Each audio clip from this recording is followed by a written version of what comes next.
Do you even realize how lucky you are to be alive right now? To exist at the same time as Concord. You are alive at a time that people will talk about for centuries to come. You get to witness the biggest failure in gaming. Not only the biggest failure in gaming, but undoubtedly one of the biggest failures in all of entertainment. PlayStation just announced that they're already shutting down Concord in 3 days from now. That's the doomsday for all 9 people still inhabiting that barren wasteland. The game didn't even survive 2 full weeks. I probably could have lasted longer on a deserted island with only fucking coconuts to satiate me. This game just barely squeaked over a week of life. And life is a term I'm using very loosely because this game was never alive to begin with. It was dead on arrival. 660 all-time peak, and even right now with this news that it's going to be shutting down, not even those 660 people bothered to flock to it to get like one last ride in there, one little ooh-rah before it sails off into the sunset. I imagine most of those players probably already refunded the game because it was a $40 game that was a watered-down, worse version of all of its free counterparts that it was trying to suckle from the teats of. It was an embarrassing flop that everyone with eyes saw coming from a mile away, except for Sony, it seems. 8 years in development, millions upon millions of dollars in the shitter here, only for the game to exist for barely over a week. A loaf of bread lasts longer than Concord did, and they're pulling the plug on it already. It should have never even released in the first place. This was a complete waste of 8 years of time and money. It is rough. This is a harder flop than my cock under your mother's chin. I do not, and I said this last time, I do not know who this game was ever made for. Because the audience it tries to appeal to was never going to switch to this game because it's already $40, you've already lost that battle. Because all of the other games in that genre are free, and better. So it was a surprise to no one that when this game dropped, its player count sucked shit through a crazy straw. Nobody was asking for this. There wasn't a demand for it. There was no one lining up to purchase this. This was something nobody wanted, like a lump of coal for Christmas. It really is not a shocker that this game never breached 700 players. Its peak was 660. That is pathetic. That is laughable. If you go into like Steam dumpster diving, you can just throw a fucking dart at your computer monitor and whatever game it lands on that you've never heard of, like fucking Glorbus's Hemorrhoid Adventure, that probably had more than 660 players at some point. It is hard to find a game that had this little hype around it. Like, playing Concord was like going into an empty Burger King. This whole thing was just sad. And now they're already pulling the plug on it less than 2 weeks after it's been out. I also love the way they start their statement, Concord fans, as if any of those exist. You'd be more likely to find aliens than Concord fans. We've been listening closely to your feedback since the launch of Concord on PlayStation 5 and PC and want to thank everyone who has joined the journey aboard the North Star. You could have just sent all of them a DM. Like, there's not many of them. You could have easily reached them directly. Your support and the passionate community that has grown around the game has meant the world to us. I don't know where that community is, I'm going to be honest. The only passion I see in regards to Concord is people passionately shitting on it and laughing at it. Because it is a spectacle how badly this game flopped. However, while the many qualities of the experience resonated with players, we also recognize that other aspects of the game and our initial launch didn't land the way we'd intended. Therefore, at this time, we have decided to take the game offline beginning September 6, 2024, and explore options including those that will better reach our players. While we determine the best path ahead, Concord sales will cease immediately, and we'll begin to offer a full refund for all gamers who have purchased the game for PS5 or PC. If you purchase the game for PS5 from the PlayStation Store or PlayStation Direct, a refund will be issued back to your original payment method. It is exceptionally rare to see something fail to this degree. Millions upon millions of dollars invested in this project over the course of 8 years with a big team of people working on it, and they get like 30 grand in sales from PC. Relative to what they spent on this project, that $30,000 return is incomprehensibly tiny. They released a wet fart that will be talked about in economics courses, I think, for eons to come. To put that in perspective, that $30,000 they made on PC sales for Concord most likely don't even cover a year's worth of electricity bills for the office building that their employees work out of. I decided to look at a couple of numbers out of curiosity. So Firewalk has roughly 150 employees based on what I can find, and I can't find any information on the building they work out of, but let's just assume that they're working out of a mid-sized office building that's usually used for about 100 employees, and according to these numbers here, a business will spend about $1.44 per square foot on electricity and 30 cents per square foot on natural gas. So an annual cost for a mid-sized office building of 20,000 square feet, which is used for about 100 employees, will come out to $34.8K. This was developed for 8 years, and what they made on PC doesn't even cover 1 year's worth of just electricity and energy costs. Pff, what a fucking historic blunder. Now, I imagine a lot of the developers at Firewalk work remote, but even still, I imagine they have some kind of headquarters somewhere, and that building would not have even been able to keep the lights on with the $30,000 that this game made. So it never even came close to breaking a profit. It wasn't even in the same universe as the word profit. I can't think of anything else that has ever flopped this hard. This is just crazy. It's already getting the plug pulled after just 10 days. So, yeah, I am beyond surprised, because I thought they'd at least ride this as much as they could, like trying to update the game, like desperately trying to get some players to buy into it. Like, I thought this would go at least 6 months, like a full season or something of the game, but it didn't even make it like a full 2 weeks. It blows my mind. Like, I'm not surprised by how poorly it performed. I am surprised it performed this poorly, because even, like, no matter how bad a AAA game is, people will mindlessly buy it. Except when it comes to Concord. That is how little interest there was in a game like this. So, that's going to be a big lesson for the gaming industry, I think. Or at least it should be. It probably won't. They'll probably make like a Concord 2 in a year or so, because they most likely haven't learned anything valuable from this. But speaking of value, if you want something actually valuable, pick up Godslap. Issue 6 just dropped. That's right, we're moving into the new arc of Godslap, and issue 6 is out right now. Pick up a copy at badegg.co, there's a link in the description. And also, if you're thirsty, Goof Juice is always available, baby. Gamersubs.gg/moist. Link also in the description. Best flavor of any beverage ever.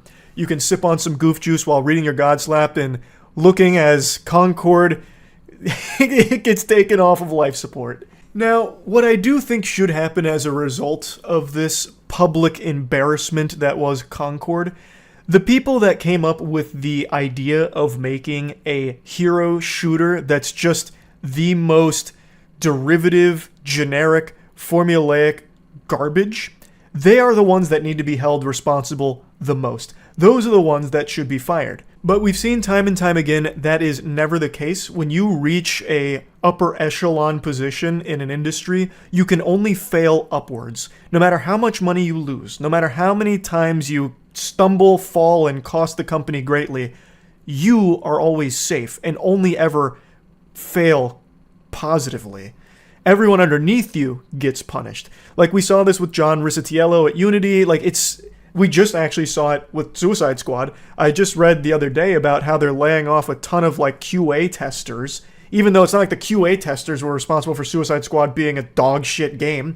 The people that made it a live service game and all of the other terrible ideas, it's their fault, not the QA testers that were just making sure the game fucking functioned, yet they're the ones that are being punished. They're the ones that are getting spanked for it. It makes no sense.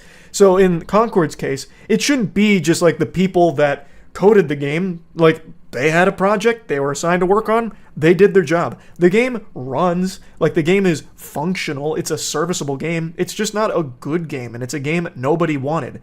That is the problem of the people that brainstormed this, greenlight this, and then made the team work on it. So whoever came up with those ideas and pushed all this forward, those are the ones that are responsible for the tragedy that is Concord. It should have never existed in the first place. But yeah, anyway, RIP to Concord. That's about it. See ya. What's the best Goofy movie of all time? For the millionth time, it's Moonfall. There is no movie... I will just say there is no movie more entertaining than Moonfall. There is no movie that will keep you talking for as long as Moonfall will. There's nothing even close. He's the tier 1 good man. Should I watch Moonfall tonight? Yeah. I'd say don't watch it alone. Watch it with a friend. You guys will be spitballing theories back and forth on what the fuck you just watched. When's the watch party? Hey man, they still haven't updated watch parties. Like I said, I'll do it the second they actually make watch parties like an actually good feature on Twitch. But it is highly neglected. Have you heard of a movie called ZYZZYX Road that grossed $5? Yep. That's infamous. Everyone knows that. Oh, I guess maybe not. Chat doesn't know that. There's a movie called ZYZZYX Road. I forgot who's in it, but it had one big name. Oh yeah, Katherine Heigl. It came out 06 and it made $30. $5 per theater that it was shown at. $1.2 million budget. I think it is, to this date, still the biggest flop in cinema history. I'm pretty sure. Wasn't the producer trying to make it flop? That just sounds like cope. That just sounds like a villain, like, it was all part of my plan. In fact, I wanted to lose over $1 million on this movie. You fools played right into my strategy. I think what actually happened is just nobody wanted to see it. It's a terrible name. ZYZZYX Road? It's a stupid name. The trailer's trash. Oh, here, I see. It's shown once a day at noon at Highland Park Theater in one auditorium rented by the producers for $1,000. The limited release was deliberate. Grillo was uninterested in releasing the film domestically until it underwent foreign distribution, but the film needed to fulfill the U.S. release obligation required by Screen Actors Guild for low-budget films. Budget's less than 2.5 mil. The strategy had the side effect of making it, at the time, the lowest-grossing film in history, earned $30 at the box office, from 6 patrons paying $5 each. And he even refunded 2 tickets because the makeup artist saw it with a friend. It's still not the biggest financial loss. It is the lowest opening box office. I don't think there's any box office performance lower than $30. Not for a budget over $1 million. But yeah, if we're talking relative flops, it's not the biggest by far. Worst $5 they ever spent. Disagreed. All 6 of these people are now part of history. Remember that Kevin Spacey movie that only made $600 in its opening weekend, Billionaire Boys Club? True. Here, let's just look at the biggest flops. Waterworld's notorious. Here, let's do the estimated loss. Wait, estimated loss for one of these movies was $88. The production budget was $46 and it made $8. So how did they lose 88? They never even saw 88. Oh, millions! Oh my god, millions. I thought this was just dealing with low-budget films. I should have looked up 47 Ronins here. That's the Keanu Reeves movie. Oh, Jesus Christ.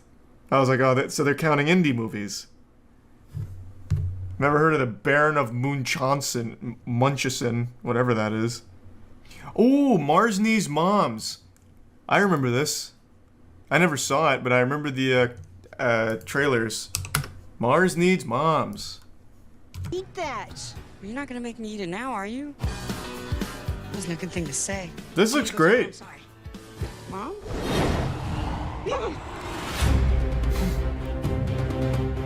Let her go! I need to watch this. I still need to watch Norm of the North as well. I'm in a spaceship. This is so cool!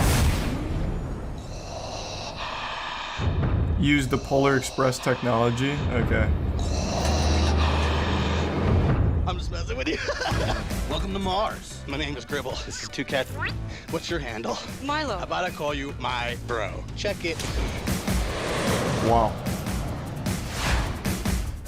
What is going on? Damn, this is killing it. That's pretty hype. I've heard of Tomorrowland. I saw this movie in theater opening day. I went to a church. There was a church near my old apartment that would play movies. They'd have like 1 movie per auditorium. They had like 4 auditoriums, but you could see the movie for like $3. So I saw this opening day with Andrew, and this is still his most hated movie of all time, I believe. He was so offended at how trash this movie was, I'd never seen him so upset. I even think he went home and made a whole video about it on his channel. Ooh, Turning Red flopped? Twitter was in a frenzy about this movie. $175 million budget and only a $20 million box office? Holy shit. Whoa, that can't be right. What? No. Oh, it was straight to Disney Plus. Oh. Okay. That makes a little bit more sense. This is probably what scared them off of doing more straight to streaming videos or movies. Like theatrical release plus streaming. This right here probably scared them. Good lord. This looks awful. Let me see.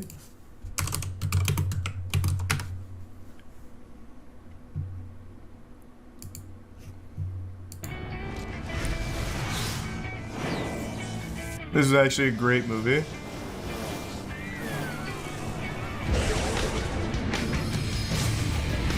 Whoa! That's Matt Damon? No. Take me. Yeah. This looks cool. I'm just watching an AMV.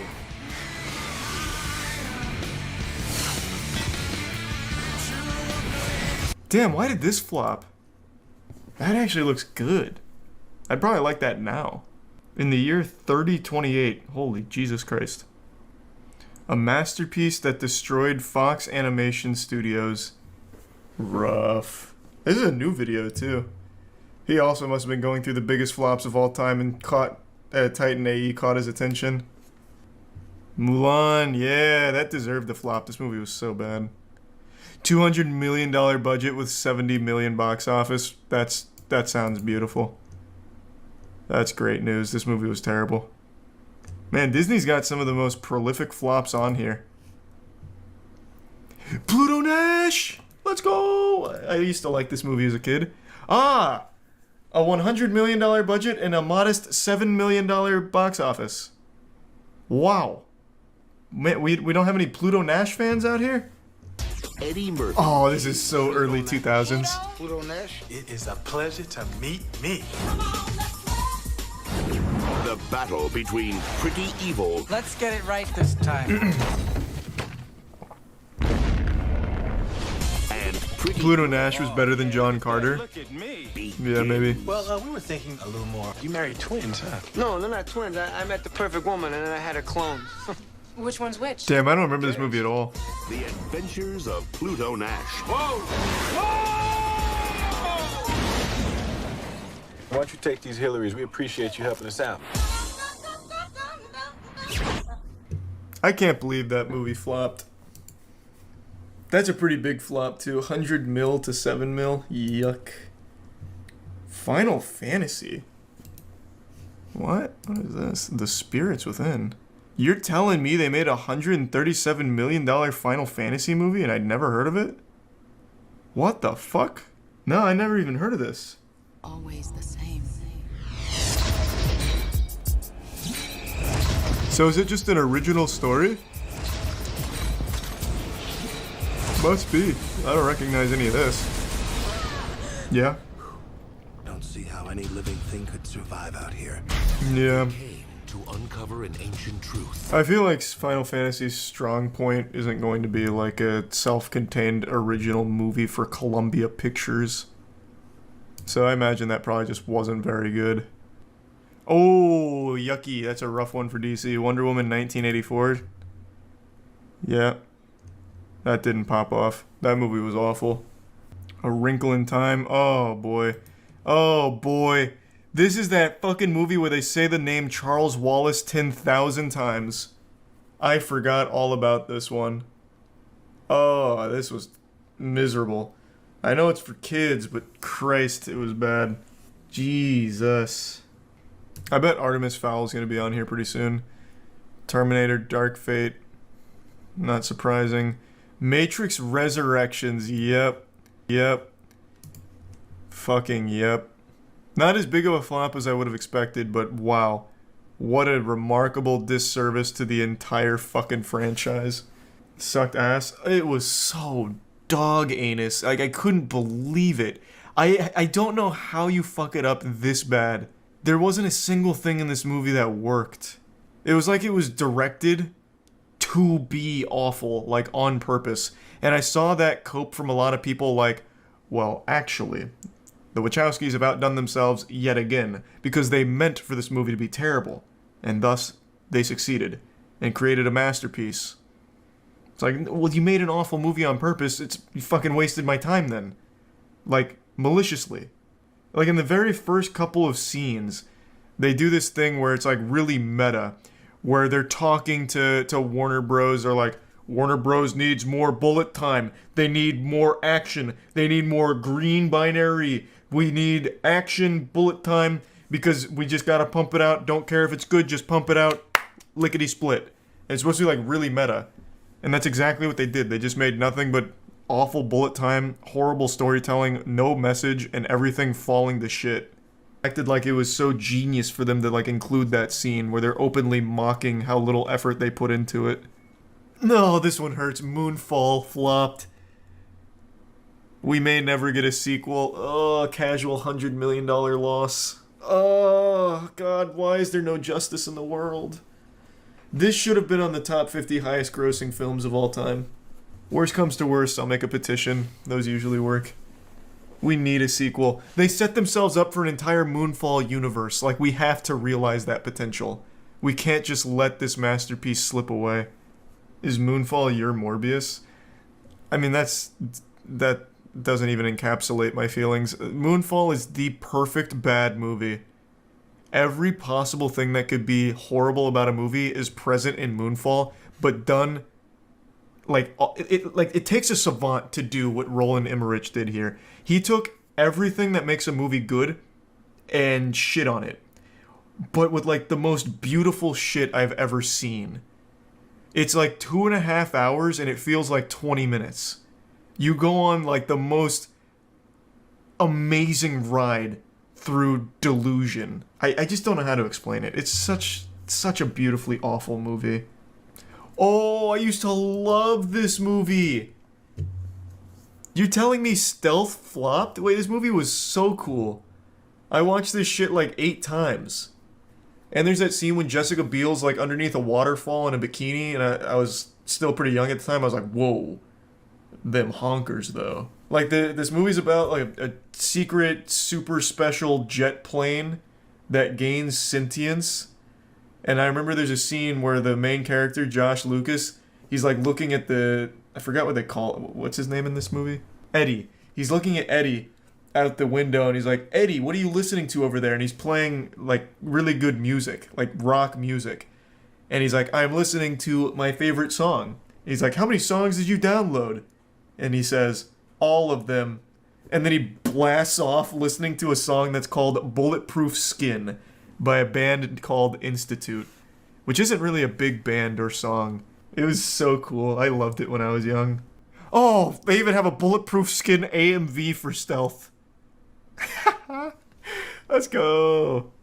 I don't know this one. We're getting to some obscure ones. Treasure Planet, this is actually tragic. I still think this is probably one of the best animated kids movies Disney's ever done. Like, it's so good.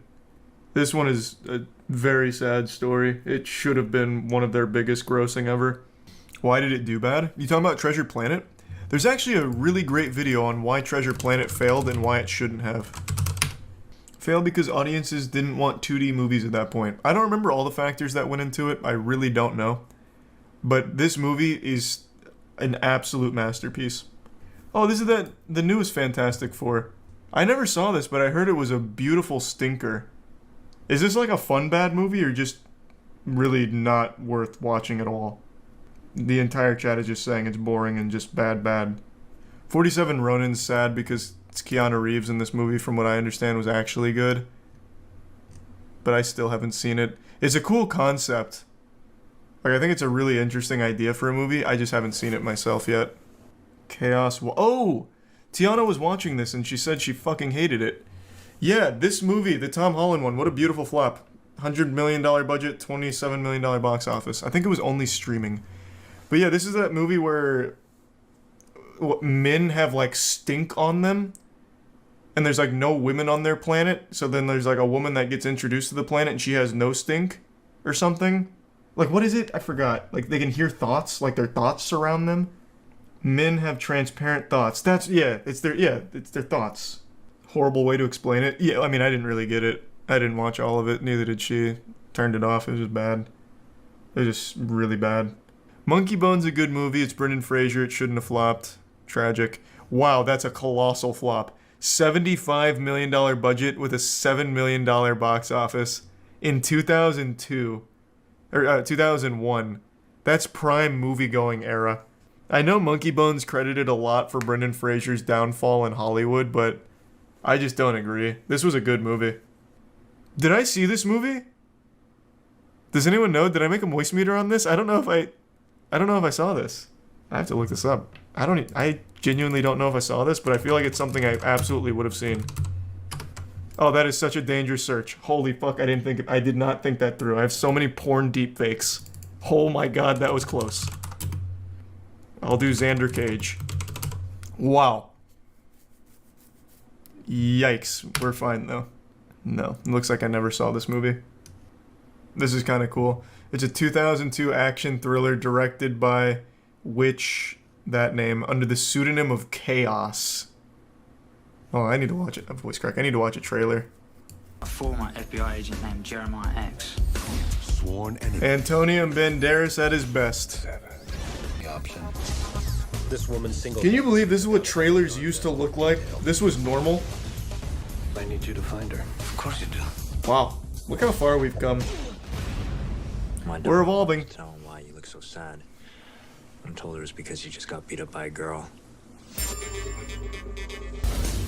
This kind of just looks boring bad, but maybe I'll watch it at some point.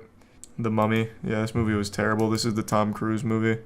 I wanted it to be good. It stood no chance of being good. I knew this was dead on arrival from the second they accidentally released the trailer with no music or sound effects, and it's just Tom Cruise going, "Ah!" in a plane. They did that. I forget that 2017's 5 years ago, so a lot of people just don't remember. Yeah. The first trailer that came out for this movie, they forgot to put all of the sound effects.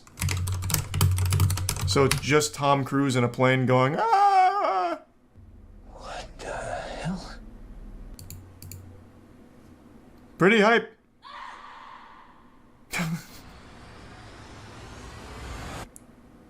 When does he start screaming? Oh, there we go.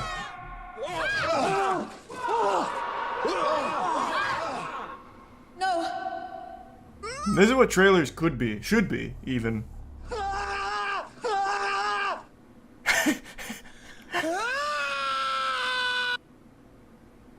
Man, Tom Cruise really puts it all on the line for this one.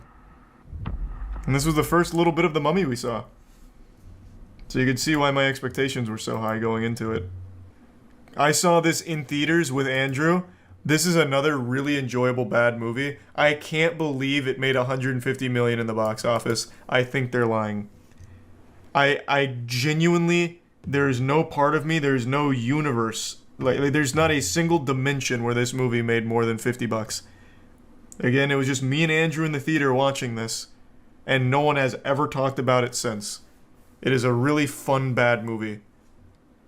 I saw this in theaters when I was a kid. Hated it. Absolutely hated it. Glad to see it flop. This was terrible. This had Tim Allen doing his absolute best to try and stay awake on screen and failing. Even when I was a kid, I was like, man, this guy sucks. I liked Home Improvement. I loved Tim the Toolman Taylor, but I was like, damn, this guy does not want to be here. It's bad. It's really bad. Let's do like any random zoom scene. That's not gonna work anymore. We'll do zoom movie scene.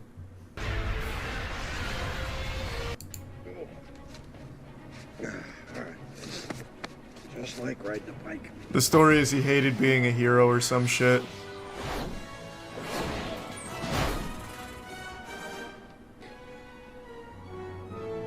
I don't remember why his brother didn't age, but Tim Allen's like 80. Actually, it's Zoom. Suit looks good. Nice suit, lizard boy. Welcome back, Zoom. Let's play ball. Goddamn. Yeah, movie's awful. Glad to see it flopped. Today I experienced what it must have felt like for early human scholars like Aristotle when they'd sit and ponder the deep, complex issues plaguing society, as well as taking notice of things going on around them and trying to make sense of all of it. And today, my philosophical thought experiment was, why is every single new movie that's coming out flopping? With the exception of Spider-Man Across the Spider-Verse, most new movies that are coming out over the last few months are setting new records for how dog shit they're performing in the box office. These bad boys are flopping harder than LeBron James against the Denver Nuggets in the playoffs. It's getting rough. And I just read this headline here about a movie I didn't even know existed being DreamWorks' lowest opening for anything they've ever made, called Ruby Gillman Teenage Kraken. It brought in just $5.2 million so far on opening weekend. And this is a $70 million budget, and that doesn't account for any of the marketing costs. So this is looking like a historic bomb here. And this isn't alone. Elemental is still in theaters and is not performing well. It was Pixar's second lowest opening ever, I believe. Like, what's going on here? It was a question that I wanted an answer to, so I got deep into exploring the inner machinations of my mind in order to get an answer. I was nearly ready to draw a bath and really get after it, really exercise my noodle. And following this thought line to its natural conclusion, you reach two questions. Are movies just getting worse, which is why people don't really care to go see them? Or do people just not really have an interest in going to a movie theater anymore? Pretty much everything we do in our day-to-day lives has become extremely convenient, whether it's ordering food or just general entertainment. You can watch pretty much every show and movie from the comfort of your own home. And you don't have to pay individually for each movie you want to see because eventually they hit streaming platforms that you have a subscription to. So going to a movie theater is inconvenient. You have to drive to the theater. It's also expensive because the ticket prices just keep increasing exponentially. And God have mercy on your soul if you get a little appetite or a little thirsty and decide to buy something from the concession stand, because then you're out another $50 buster, because that shit is outrageously priced. It is downright criminal how expensive things are at a movie theater. I went to see a movie today. I saw the new Indiana Jones. I'll get to that in a moment, but it's what put this discussion top of mind for me. And I bought a water bottle. And not only did they have the gall, the fucking chutzpah, to sell me a Dasani water bottle, but they charged me $8 for the Dasani water bottle. That is sewage. Dasani is literally sewage in a bottle, and I paid $8 for the sludge. I really would have rather paid $8 for each employee there to spit into a cup and I'd drink that. Not only would it taste better than Dasani, but I'd feel less scammed. Point is, it's expensive going to a movie theater and it's inconvenient. So, is that the reason why a lot of people are choosing not to go, leading to so many box office disasters recently? It's a lot of questions that I've been looking at answers for the last few hours since coming back from the movie. And I wanted to just kind of talk about it because I find it so interesting. So let's dive into the first question. Are movies just getting worse? And is that the reason why people aren't bothering to go? Because it's not worth their time to see it? I think the answer to that is probably no. But I do think movies are getting less original. Because the budgets for films have gone up so much, like most films are like $70 million plus budgets. Most of the time even going north of 100 mil, 200 mil, and in the case of like Indiana Jones, 300 mil. These are, and it's an outrageous amount of clams in order to produce a modern blockbuster. So when you're gambling with that amount of money on a movie, most of the higher-ups like to make sure that it's the safest possible investment they can make with it. So they choose to either make sequels or reboots or remakes, something that they know has a built-in core audience. So that's why you see most of what hits theaters these days is kind of derivative of other properties or just straight up a sequel. And I think that leads to a lot of people feeling like they've just kind of already been through this song and dance before. You're not getting a ton of unique experiences from huge blockbusters anymore. And I think that does play a role in it, but I don't think that necessarily means the movies themselves are worse. They're just so much safer. They just play everything super safe and by the book. Now, that's of course not talking about every movie that hits theaters. There's still a lot of companies that are doing lower budget productions that are far more creative and original. Of course, things like A24 and production houses like that. But on the whole, most of the big blockbusters are very generic, and it's food that you've had before. You're basically just getting junk food that you know isn't exactly like the best thing there is, but it's still good enough for a lot of people, and it has been that way for a long time. But I feel like at this point, people are just losing that sweet tooth. They don't really care to just keep seeing the same shit over and over again. Like superhero movies. Superhero movies, even the worst ones, used to still turn a massive profit. It was an infinite money glitch for a while, but now it's been patched. Superhero films aren't guaranteed to make you money. Case in point, The Flash. The Flash came out, and it had a crazy marketing campaign behind it. They had all kinds of celebrities singing its praises, celebrities that you would think would hate it. Like Stephen King was going crazy about it, talking about how good it was. Tom Cruise really loved it, saying, you know, this is a certified semen siphoner. It's gonna make you nut, trust me. Kojima just posted a tweet talking about how great it was. Just so many celebrities talking about it being great, which I still believe was some kind of like paid marketing campaign that they haven't disclosed. I still find it so hard to believe after seeing the movie that all of these celebrities lost their fucking mind over it. Like, it's a fine film, but nothing that I think really changed the whole landscape. But they were talking about it like it reinvented the whole superhero genre. And it still bombed in the box office. Now, of course, there are other factors at play, like Ezra Miller and the crime spree Ezra Miller went on that went completely unpunished. There are certain things like that at play with The Flash, but I still think even if that wasn't the case, the movie probably wouldn't have been a glowing success then either. I think there is legitimately superhero fatigue because most people are assuming that they've already seen all of this kind of shit before, so probably aren't going to bother going through the inconvenience and the extreme cost of driving to a theater, paying for the tickets, when instead they could just wait for it to conveniently drop on their favorite streaming platform and watch it from home without spending a fucking dime, really, aside from the subscription cost. And to extend this a bit deeper for today's experience, like I mentioned, I saw Indiana Jones and the Dial of Destiny. It's the 5th entry into the Indiana Jones franchise. I actually saw it with my parents. This is the first movie we've seen together since the Avengers movie, the first one, back in like 2012. So we decided to go to the theater and see it together because we all really like Indiana Jones. And it turns out the film is really struggling a bit with a $60 million debut. Now, this isn't exactly like a hard turbo flop or anything, but it's opening to less than what Kingdom of the Crystal Skull opened to back in 2008. And for a lot of people, that movie is considered a legitimate abomination in the Indiana Jones franchise, so I think there is a chance that people just wrote off the franchise after that one and maybe didn't even bother giving this a chance. I'm really not sure. But yeah, the movie is not performing nearly as well as they expected it to, despite the film's budget being like $300 million, which doesn't even account for the marketing costs, at least according to the numbers I'm seeing online. So this is a movie that needed to generate huge buzz, tons of doubloons, in order to turn any semblance of a profit, and it's not looking likely at the moment. So after watching the film, I'll give you like a little pseudo moist meter here. It's a fine movie. I don't think it's very good, but I don't think it's bad either. Like, I wouldn't say that this is an example of a movie that's so shitty that people probably just wouldn't bother going to a theater to see it. It's one of those movies where it doesn't really try to do anything interesting. It plays it very, very safe. You go there, you'll be entertained for the runtime, but it's not something that you'll really remember on the drive home. It's something that's easily forgotten. There's nothing wrong with it. I think there's a lot of goofy moments in it that don't make a whole lot of sense, as well as a couple of plot holes, but I'm not here to do a spoiler review for this. I'll just say overall, it's probably the second worst Indiana Jones movie. I still think it's probably a little bit better than Kingdom of the Crystal Skull, but not by much. It doesn't even come close to the original trilogy. But again, I don't think it's like, you know, an affront to God or anything. It's not horrible.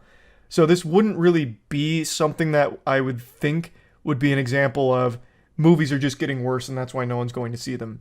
But I do think this is an example of this is a very safe, generic movie that most people probably wouldn't bother to see. In movie theaters, that is. This would be something you'd flip on when you're, you know, just perusing your streaming platform of choice. And you'd throw it on for, you know, some background noise.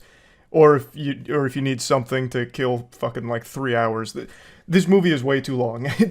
I'm not just gonna give a whole Indiana Jones review here, but point is, I don't think this is a movie that's so bad that it's scaring people away from going to see it. It's just, I do think it's not a movie that would get people excited to go. They tried to revive a beloved franchise again, and that bet is no longer working these days. Most people have seen through shameless cash grabs that just try and like piggyback off the goodwill of a great franchise that they knew and loved. And I think that's one of the big things that people are now just being kind of more conscientious of. Like, I know it's probably not going to be as good as the originals, so I'm not going to go out of my way to pay a ton of money for the tickets. And I'm certainly not going to pay a ton of money for the drinks and food.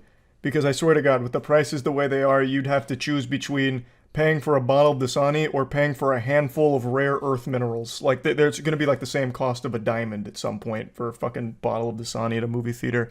But yeah, I don't think that the main deterrent for people going to a theater is movies getting shittier, but I do think them refusing to take big, like, blockbuster risks on new IP or, like, more bold creative projects is definitely something that is not doing them any favors. But I think by far the biggest contributing factor is it's pricing people out. And it's just not convenient anymore, whereas everything else in the world is just getting more and more convenient.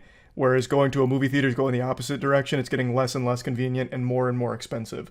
So it's just one of those things where I think that's the biggest thing at play here for a lot of these flops that have been happening. Not necessarily that the projects are shittier. Like Ruby Gilman could be an absolute masterpiece. I have no fucking idea. But I don't feel like going to a theater to see it because it just doesn't really capture me as like worth the inconvenience of going there for it.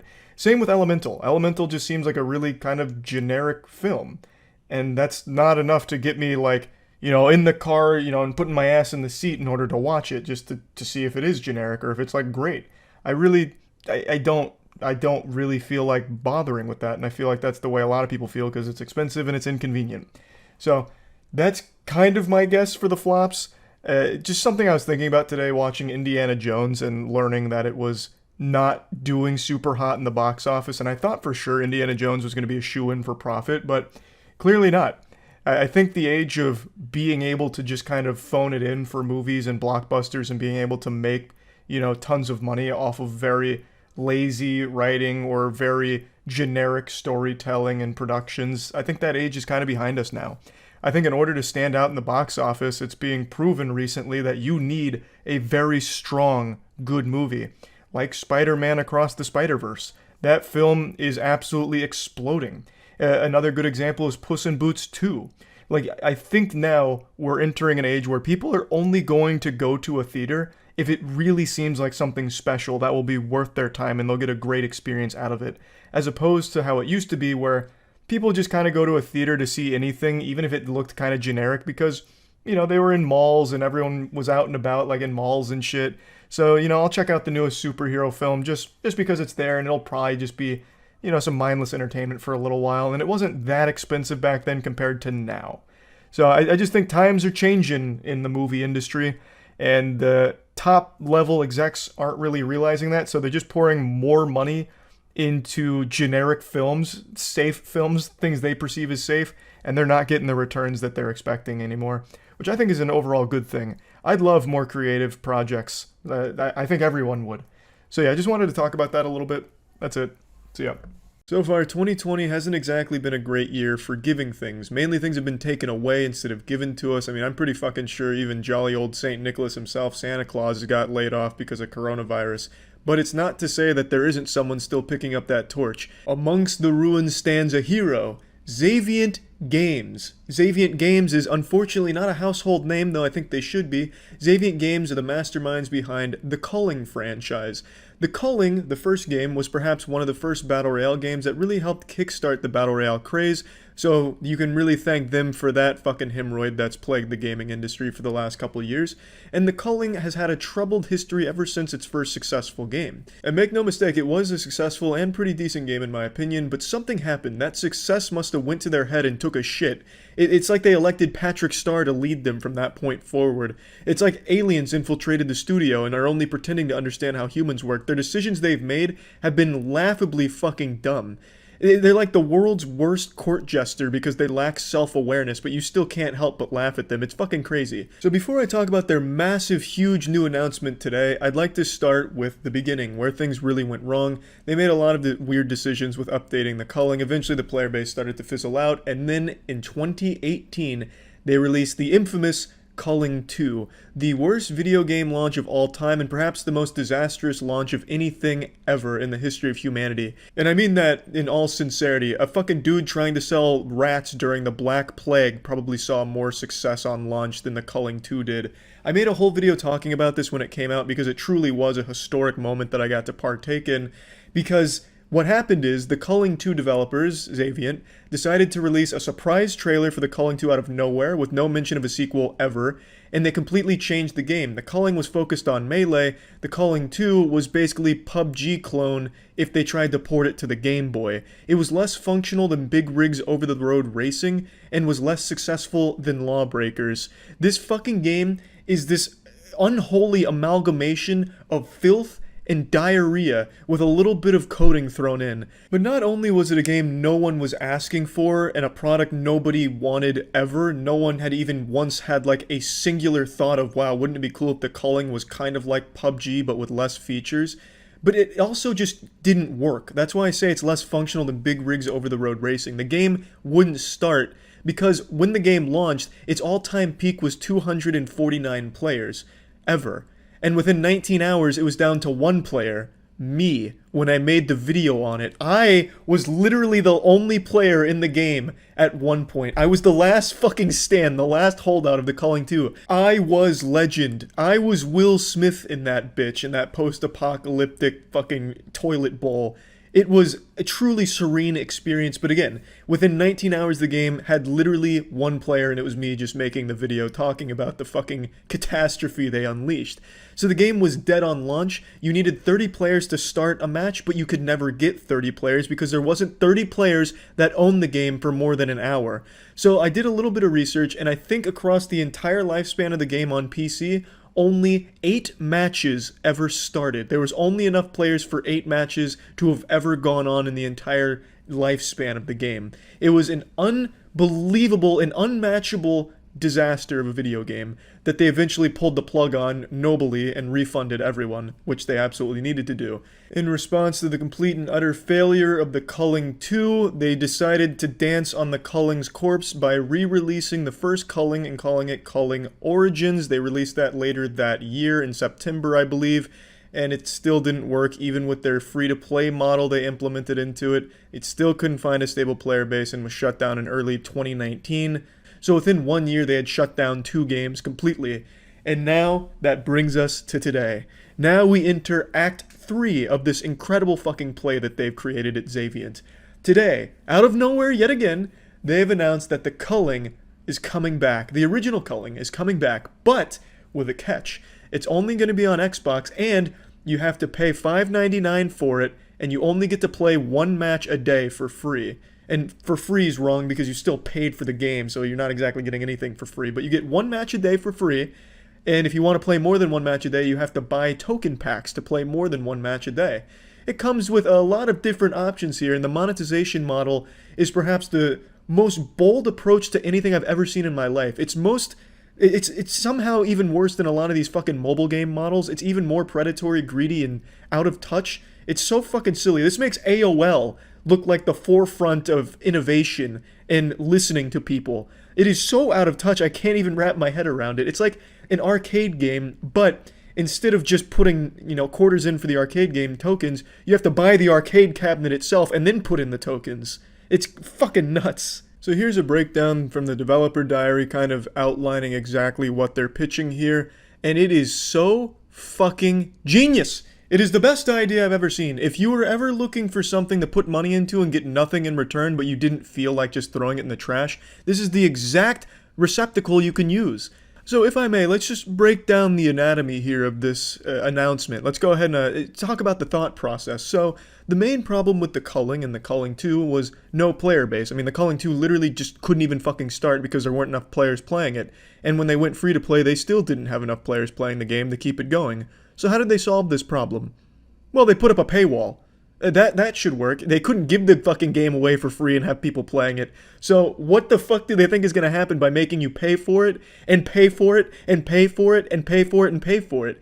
You are actually paying to not play. You're paying to not play, to pay to not play, to pay to not play again. Because there's not going to be enough people that are going to start these matches. Unless they're fine starting with 2 people, I don't think you're going to find a match. It's a bold statement, but I'm going off historical evidence to point to this. So what could very well happen is you'd pay the $1, $5 or whatever to play an extra match, and it might not start because no one else would have paid for it. So you just paid money to stand in the waiting room in purgatory, in this fucking video game limbo. But not only that, there is no shame from this company re-releasing the same game for the 3rd time now. This is like that band, like Trapped, who has one song that they keep riding the high of and just using that to just ride on the fucking coattails and constantly re-releasing that shit. They just keep bringing this motherfucker back to make it worse each and every time. The developer's face in the video says it all right here. Nobody has even an iota of excitement surrounding the Culling coming back, especially with a model like this. All the goodwill the company had is completely gone and has been gone since fucking the first Culling's initial launch. To anyone out there that says EA is the worst video game company out there, I have to spit on you.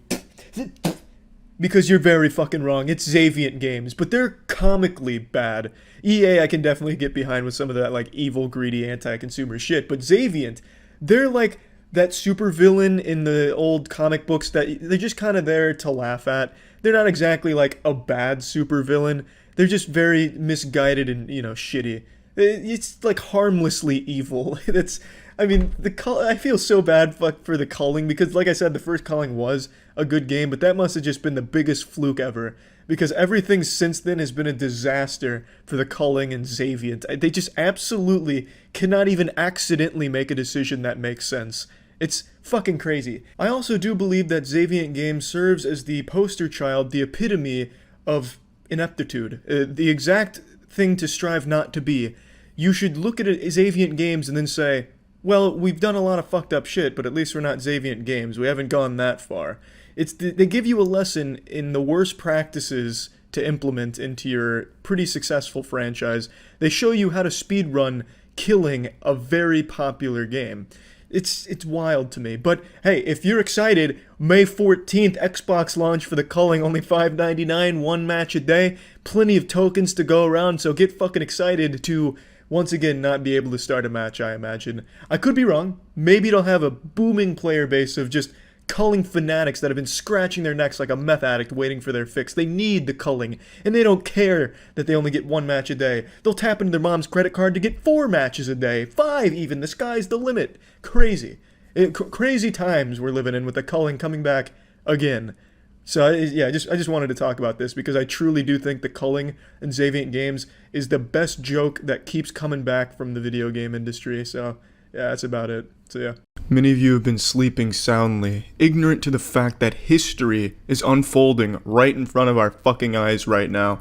In front of us, we are graced with the most beautiful gaming disaster we've ever seen. Somewhere out there right now, Cliff Bleszinski has the hardest boner he's had since 2006 because the absolute failure, the unmatchable catastrophe of the Culling 2's launch makes Lawbreakers look like a triumphant success, the fucking Citizen's Kane of gaming in comparison to the Culling 2. In just a short 19 hours after it's launched, it is down to 1 active player, with an average of 21.5, which is not even enough to start a single round because you need 30. So at no point can you ever even play this abominable fucksucker of a game, because there's just not enough people playing it. For those who don't know, the Culling 1 is probably the first Battle Royale game that was ever invented, and it was an alright game. I enjoyed it, it was fine, but they killed the game. They kept making changes nobody wanted, so it drove the players away.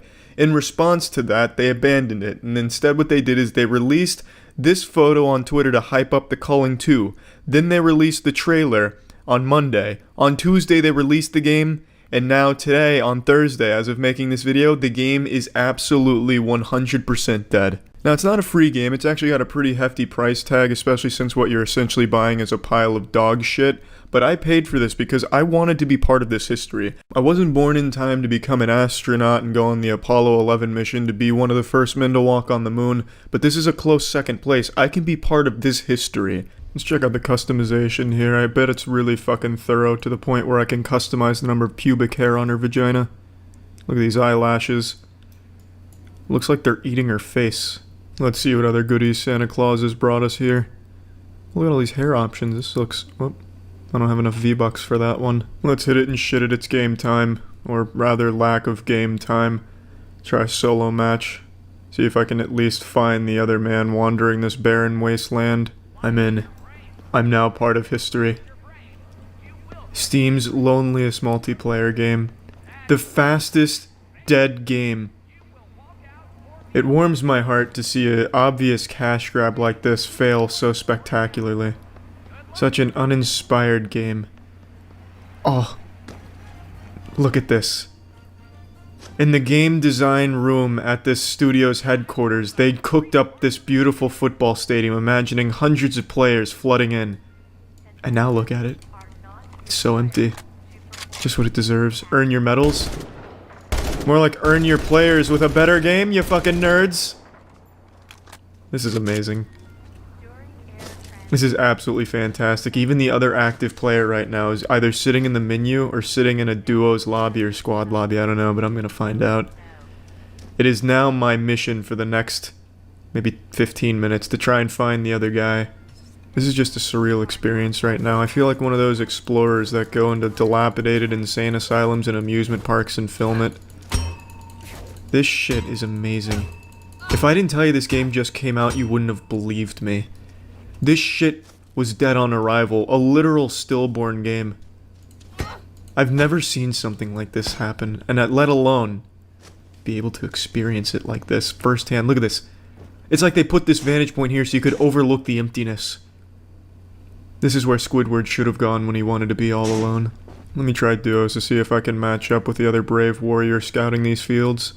I bet the other guy's one of the developers just sitting in the lobby in the fucking nightmare he's created with his face in his hands, thinking, this abhorrent creation. It's my doing. I'm the Frankenstein to this monster. Now I am become shit developer. This is the fate we chose. This is so fucking crazy. I mean, honestly, I couldn't have imagined this game flopping as hard as it did. I didn't think anything could ever beat Lawbreaker's dead game speedrun until the Culling 2. This game has an uncontested and probably unbeatable world record for the fastest dead multiplayer video game. Now, you can cheat and like point out some indie games that were released and no one had heard of them before, but this game follows the first big Battle Royale game. It's the sequel to one of the first Battle Royale games, and look what happened to it. Holy shit, it's amazing. This is the perfect example, the epitome of lazy cash grabs, and it gets the fate it deserves. You can't be happier about it. Radical Heights had more passion behind it than this game. I am so elated at the fact that this game is as dead as it is. This is going to serve as an example to all game developers out there who hop on the latest trend as quickly as they can to cash in on it as quickly as they can, that it doesn't always work, and sometimes you end up with the Culling 2. And that's something that I don't think anyone out there wants. I'm not going to find the other guy. He's probably just sitting in the main menu regretting his $20 purchase, or probably as we speak he's going for a Steam refund. I don't blame him. I'm actually probably going to do the same. I can't even play the game. I genuinely can't even get into the game. What an amazing disaster. Thank you, Culling 2 developers. I don't even know the name of your studio, but I know the name of your product now. And that's gotta count for something. Boy howdy, let me tell you, if you think you're having a bad week, you know nothing about pain and suffering like Bungie does. It is... They are spiraling. They are circling the drain right now from the sound of things. It is a disaster over there. Now, the title is not me clickbaiting you. I truly do think this is a potential Concord sequel moment. Marathon is in horrible shape right now. Through controversy, as well as through just horrible timing with their tech test, where Marathon's tech test came out, and shortly after, Arc Raiders came out with their test. And Arc Raiders taught them how to fart. This game was Gangnam styling on Marathon. Everyone loved Arc Raiders, and most people were really underwhelmed with what they experienced in Marathon, for the most part. These are both extraction shooters, and it's a very hard sell to convince someone why they should spend $40 on Marathon instead of spending that on Arc Raiders instead. Especially when you consider that the people that were still hyped for Marathon are no longer hype after they've learned about Bungie stealing art and all of the fires at the Bungie HQ right now with all of the internal turmoil that's coming to light. It's only been a few days since the world was made aware that Marathon uses stolen artwork in their game, and they've been met with endless tomatoes being thrown their way and spitballs, and it's also earned them the nickname Art Raiders. The community is calling Marathon Art Raiders because they stole art, which is kind of cute and something they brought upon themselves entirely of their own doing just because they are genuinely just a scummy company, it seems. And these few days have probably felt like a few fucking years for Bungie for how agonizing this has been and how much additional information has come out since this. If you don't know the lore behind this, I'll go ahead and sack you with it real quick. An artist named Anti-Real came forward and provided tons of evidence and tons of examples and screenshots of her art being stolen and put into Bungie's game Marathon without paying her for it or giving her credit or asking permission or anything at all. It's just blatant plagiarism, and Bungie themselves came forward and confirmed that, yep, whoops-a-daisy, we did that. Now, they did downplay the amount of which they stole. It's a lot. They're making it seem like it wasn't, and they're also pushing the blame on some rogue employee like fucking Ethan Hunt went crazy and, haywire. So a former Bungie employee did all of this, even though tons of Bungie employees, current ones, still follow Anti-Real's account. Also not the first time Bungie's been caught stealing art. Crazy that it just keeps happening.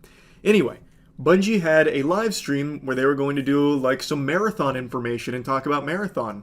But of course, since this had come out, that live stream, well, it was going to be a little cattywampus. It was going to be a little different. And holy shit, it was... I swear to God, there are funerals less sad than the Marathon live stream they did. Didn't work. There'd been long times of silence because other developers' audio wasn't coming through, and you'd have the other developers nodding in silence. Reducing what's called like first sighted, which is like they look at you and they're like you, and then What you want, you could do so. It was rough to watch. It was definitely not a AAA development livestream, way below par on what you would expect. If your dad fired up a live stream on Justin TV 15 years ago, it probably would have went smoother than this. It was brutal. There were issues out the wazoo, audio issues, and it just looked like everyone in there was deflated.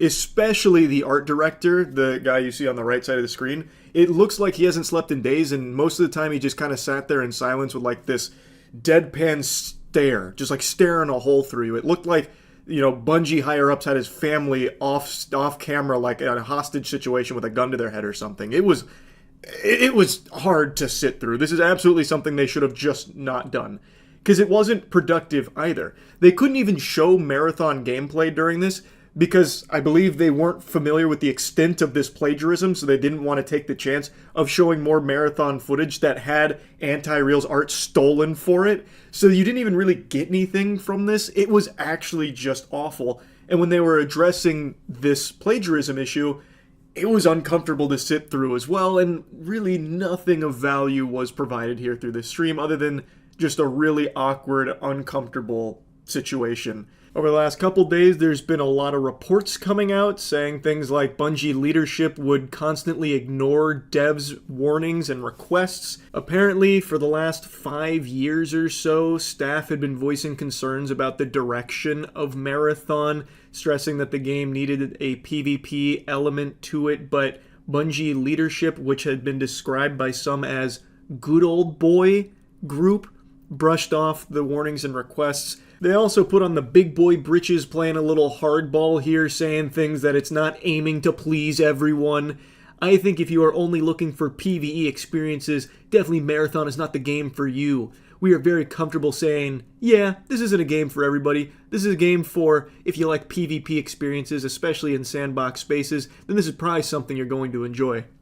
Spoiler alert. It wasn't. Even for people that have that specific taste in games, this was just lackluster for the majority of people that tried it. This was a game director that came forward with this statement here, and I gotta tell you, I know hindsight's 20/20, but maybe you should listen to your developers a little bit more. At least hear them out instead of just, sigh and tell him talk to the hand or whatever. Like, it's ridiculous. Another report came out alleging that the morale at Bungie HQ is in free fall, saying the vibes have never been worse. This is because of the response to the alpha, the players having such a negative reception to the game itself. And that was before the art theft controversy, so now it's even worse, now that Bungie has been outed as plagiarizing art from Anti-Real. So everyone at Bungie, from the sound of things, is not having a good time. It seems like that place is hell on earth right now. And then today we got this little nugget from inside the Bungie soap opera. It just keeps getting worse. It is just so out of control.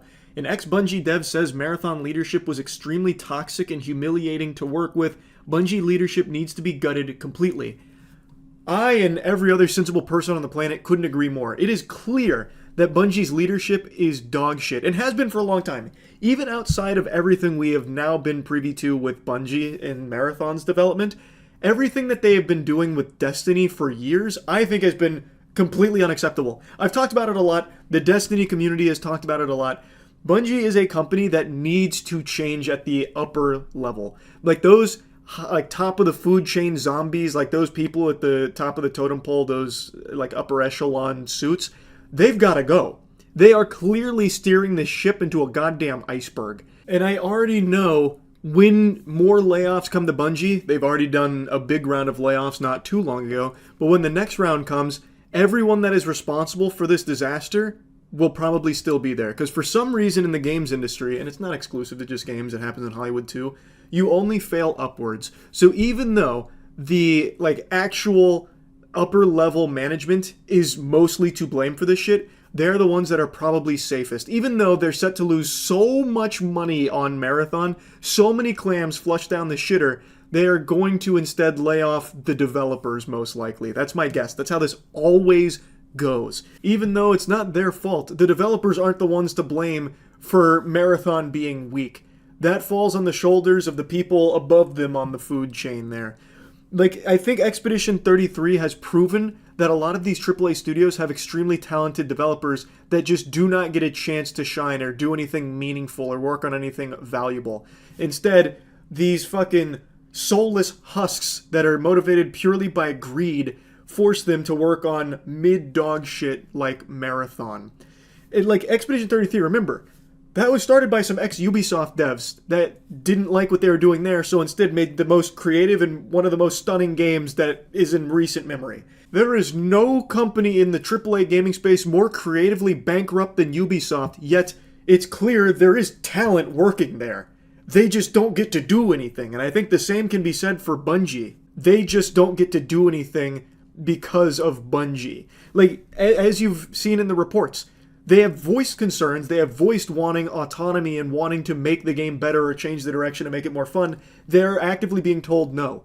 They're being shut down. So instead, they're forced to work on this trash, and I bet when this flops, and I'm pretty confident it will flop, they will be the ones on the chopping block. It sucks. It just sucks. Anyway, though, I just wanted to talk about this a little bit more because, man, Bungie has had a huge decline. My God, this used to be a gold standard developer and a dream job for so many people. Look at it now. Yikes. Anyway, that's really about it. So yeah. This has been an incredible year for games. We've had some masterpieces drop this year, and also we've seen some of the most historic flops that I have no doubt will be talked about for decades to come. I'm talking about failures the likes of which I didn't even know were possible in the modern gaming industry.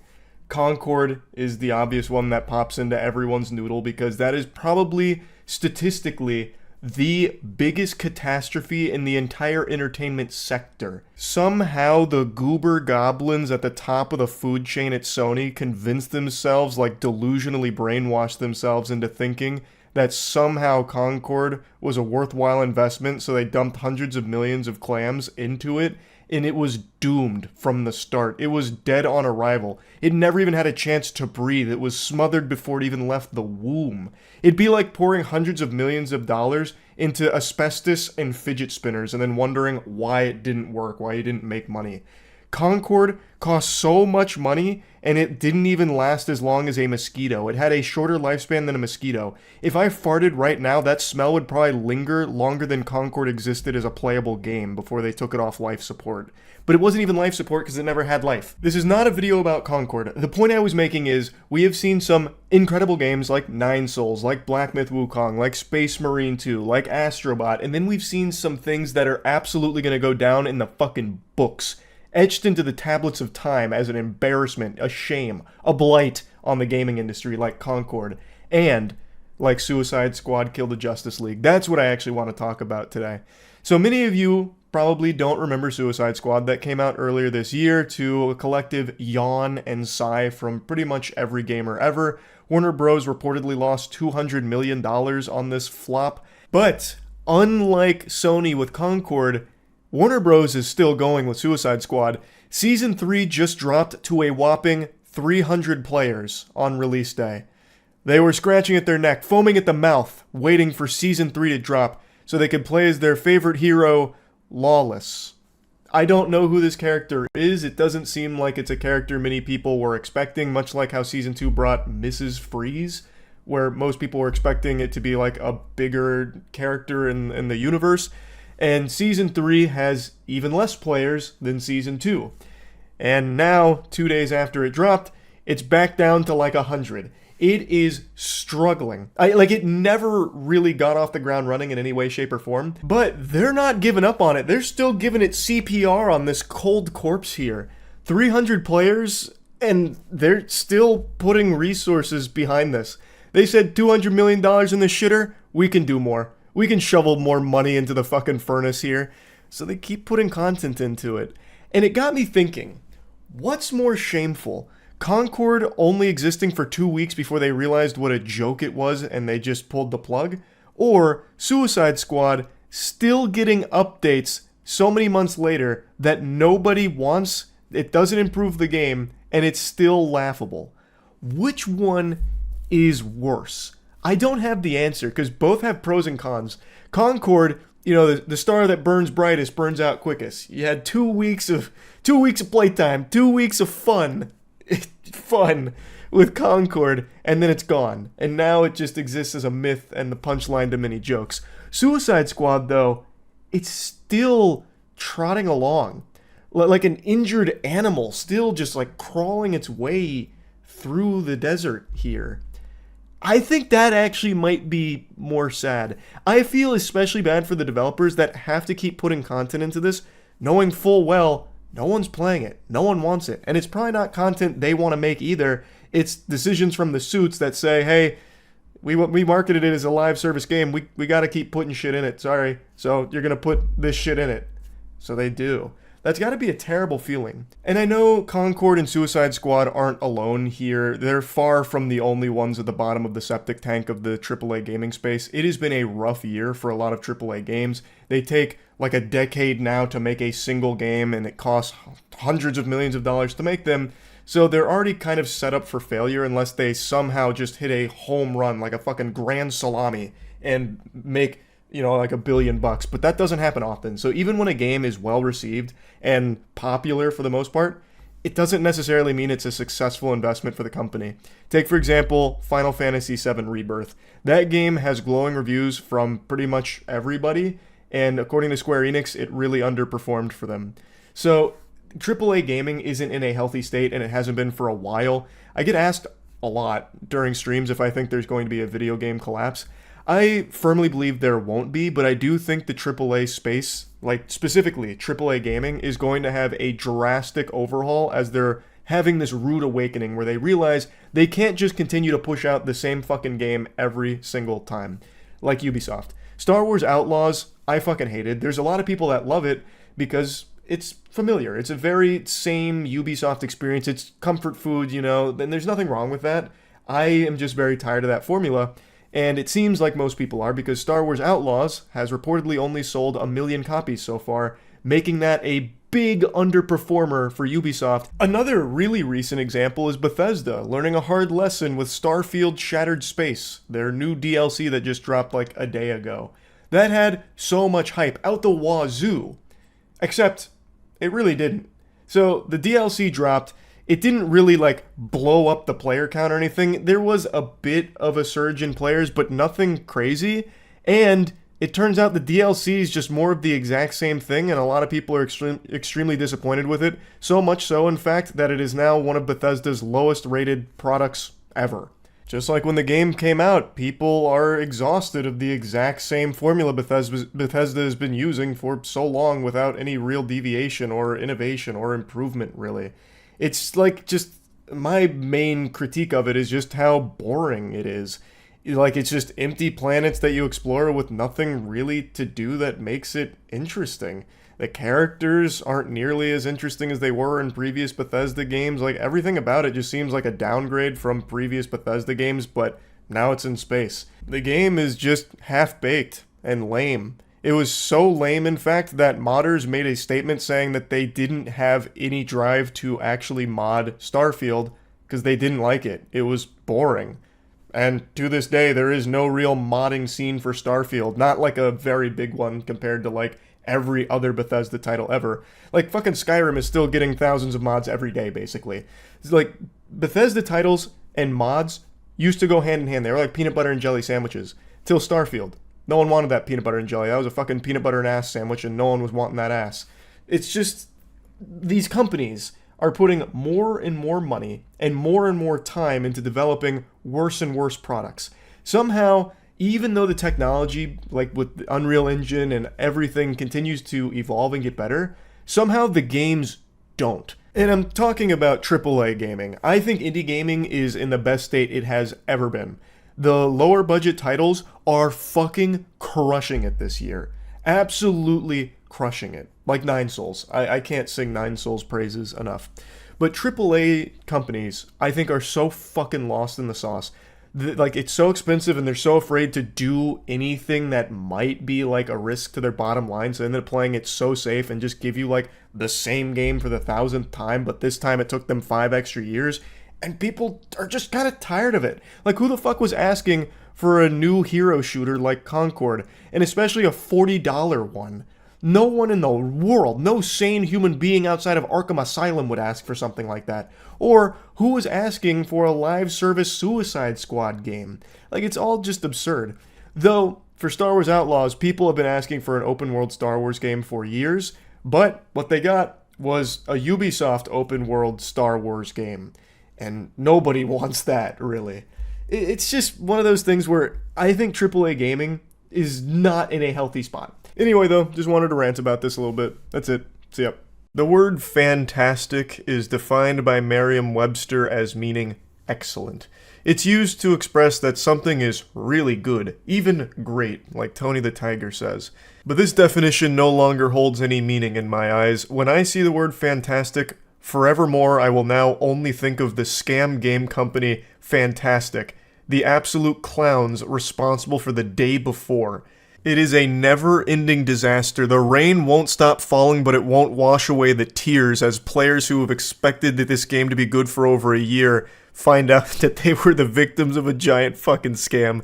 So Fantastic HQ posted their official statement today where they said this. They dropped this stinky bombshell. Today we announced the closure of Fantastic Studio. Unfortunately, the day before has failed financially and we lack the funds to continue. All income received is being used to pay off debts to our partners. The game has been out for 4 days and they're already throwing in the towel like, it's over. It's done. We've lost all of our money. It's kaput. And it is an absolutely revolting pile of garbage. But it's only been 4 days. I've never seen a studio give up this quickly. It really just seems like a convenient excuse to close up shop and run away and hide because of all of the shady business they'd been up to over the last year or so. But anyway, we invested all our efforts, resources, and man-hours into development of the day before, which was our first huge game. We really wanted to release new patches to reveal the full potential of the game, but unfortunately we don't have the funding to continue the work. It's important to note that we didn't take any money from the public during the development of the day before. There were no pre-orders or crowdfunding campaigns. We worked tirelessly for 5 years, pouring our blood, sweat, and tears into the game. At the moment, the future of Day Before and Prop Night is unknown, but the servers will remain operational. We apologize if we didn't meet your expectations. We did everything within our power, but unfortunately, we miscalculated our capabilities. Creating games is an incredibly challenging endeavor. We're grateful to everyone who supported us during these difficult years. It's been a fantastic journey over the past 8 years. and then they go through their resume there. So the reason they keep driving home the idea that, hey, we didn't take any money from anyone during the long time of misleading the public into what we were actually working on. We didn't take any money, thus we can't possibly be misconstrued as some kind of illegitimate business or a scam. But there's many other ways you scam people besides taking their money directly. Like, you did inadvertently end up taking people's money through false advertisement. You did technically scam them because you advertised an open world MMO game, you advertised so many things that aren't in the actual game you released, and so many players still thought that's what they were going to get with your package. So you did still take their money eventually, even though it wasn't crowdfunded in the beginning. You still ultimately did scam your audience. But anyway, I want to break down the whole situation around this studio as well as the day before, and also there's a little bit more that's going on here besides just the closure of their studio that I'd like to talk about. I'll get into all that in just a moment. First, I want to talk about Opera GX real quick. Big thanks to Opera GX for sponsoring this video. Opera GX is the best browser available, period. I've talked about it many times, but it is the truth. Unlike other browsers, it's not a resource hog, so using Opera is never going to tank your performance or anything like that. Don't get fucked by your RAM! Keep that shit under control! Everything is super convenient with Opera because you can just have everything pretty much integrated directly into the browser, like your messaging apps, Discord, Facebook Messenger, Instagram. But there's also just so much you can do with it to customize it to your personal tastes, thanks to GX mods. You can create something entirely unique and original, or you can choose from some mods that already exist on Opera, like the Eric Andre mod.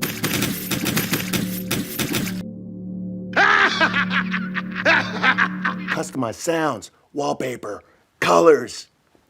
Do whatever the fuck you want. Another fun feature is the GX Corner, which can keep you up to date on upcoming video game release dates as well as the best deals around, so that way you can find the optimal spot to shop for the upcoming game. It's just so many fun features that Opera has. I highly recommend using Opera as your browser from this point forward. You can click the link in the description below to get started, and thanks again to Opera for sponsoring. Get Opera GX! Now, I'm just going to break down the basics of this if you haven't followed this story. It's something I've talked about for about a year now, and the game just came out, so it's being talked about again. I also just made a video on it. But the day before was Steam's most wish-listed game. It was a series of trailers that were advertising a product that never actually existed, and the developers, their studio, is called Fantastic. Thus, they're responsible for the most misleading marketing I've ever seen. That would be like me trying to market myself on Tinder as being 6'5". Like, you can't really tell in a lot of the photos, but eventually someone's going to find out that I'm not that tall. And that's exactly what happened with this game. Everything they were showcasing, this open world zombie game, never actually existed. So what happened is, what did release 4 days ago is this fucking mess, this wonky piece of shit that is unplayably bad. And it's clear that they never ever had that product they were showcasing for a year that people were so excited for. Now, I have a working game theory on what exactly led to all of this.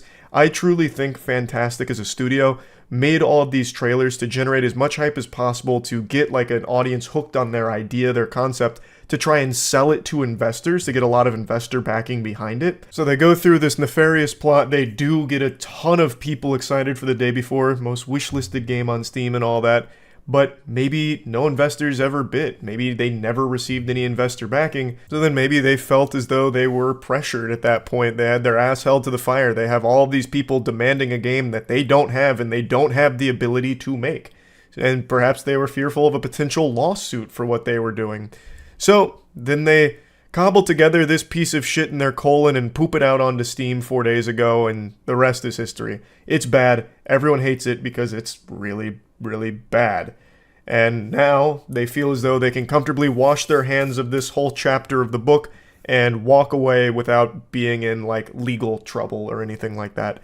That's what I think happened, because I have no other explanation for why they would make fake trailers for a game that they weren't actively making and never were actively making. It doesn't compute. If this was a Kickstarter thing, then I'd get it. Their whole plan was to scam people by getting a ton of money in this game they weren't making.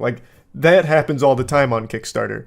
But here, they weren't making money throughout this process of misleading people. So what the fuck was the point? I can't quite figure it out. So this is the best theory I have for it. Now anyway, that's kind of the whole breakdown in a nutshell. Now, I definitely want to mention that the game is no longer available for purchase anymore, apparently. So everyone who's got the game has a rare gem on their hands, because you can't buy it anymore. They closed the studio and they closed access to the game, which makes sense because how could they keep the game open if the studio's not there? Where the fuck would the money go? It'd just go into like an endless void. But it seems as though the goal for this group of goofballs is now to erase the day before from the internet entirely. To wipe its presence, just poof into the night, vanish. So people could move on and forget, and they could all go to their next big scam project perhaps. Because that seems to be the direction that they're trying to go. And also, it's worth mentioning, when the day before released, they themselves posted this bullet point list of very odd things. This is just a really fishy thing that went up, and it immediately sounded some alarm bells for me. On stream, I even said to one of the players, well, I didn't say it to him. There was a player in my day before lobby who was like, man, I can't wait for the updates to really smooth out this game. I said that that's never happening. I knew this game was never going to be updated. Like I mentioned, this feels as though they put it out because they felt they absolutely had to and they had no other choice but to produce something tangible. And now that they did, they run away and can pretend it never happened. And this bullet point list is the main thing that made me feel that way. So it's like, to our future player who will dive into the game on December 7th, we made this for you. So like almost a little victory lap, you know, it's a celebration together. We'll continue improving the game and adding content. That didn't age well. It didn't even make it a fucking week before they put her down, took it behind the barn. They then have a bunch of mumbo jumbo to the haters. To a person who didn't believe in us, we made this game for you too. We accept any kind of criticism and don't hold a grudge against you. Before we continue moving forward together, kindly allow us to note a few things. Please forgive us for not doing the best marketing and teasers. We learn something new and improve ourselves every single day. Jesus. you made teasers and marketing for something that never existed. And they also copied quite a bit of things from those as well. Please don't accuse us of scamming. That's not true. We didn't take a penny from anyone. Literally begging people to just stop calling them Scam Game, even though they are Scam Game Studio. Like this is still a scam.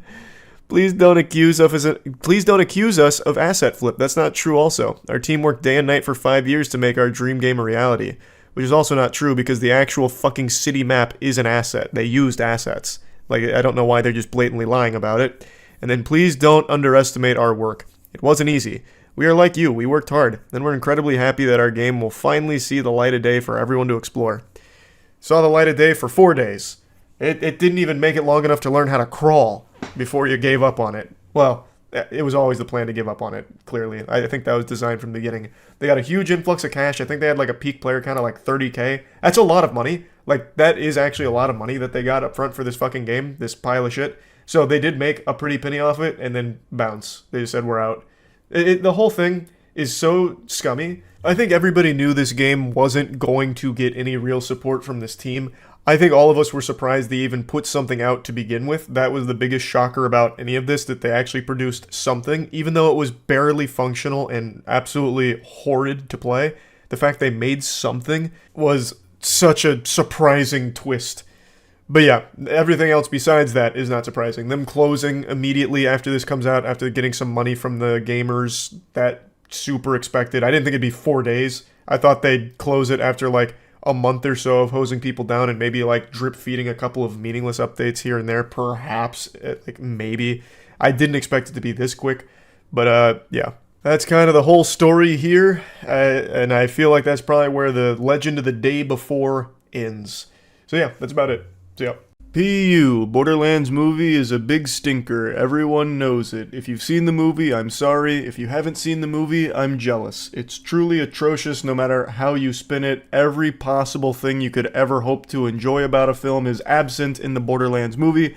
I think it's unanimously hated across the board.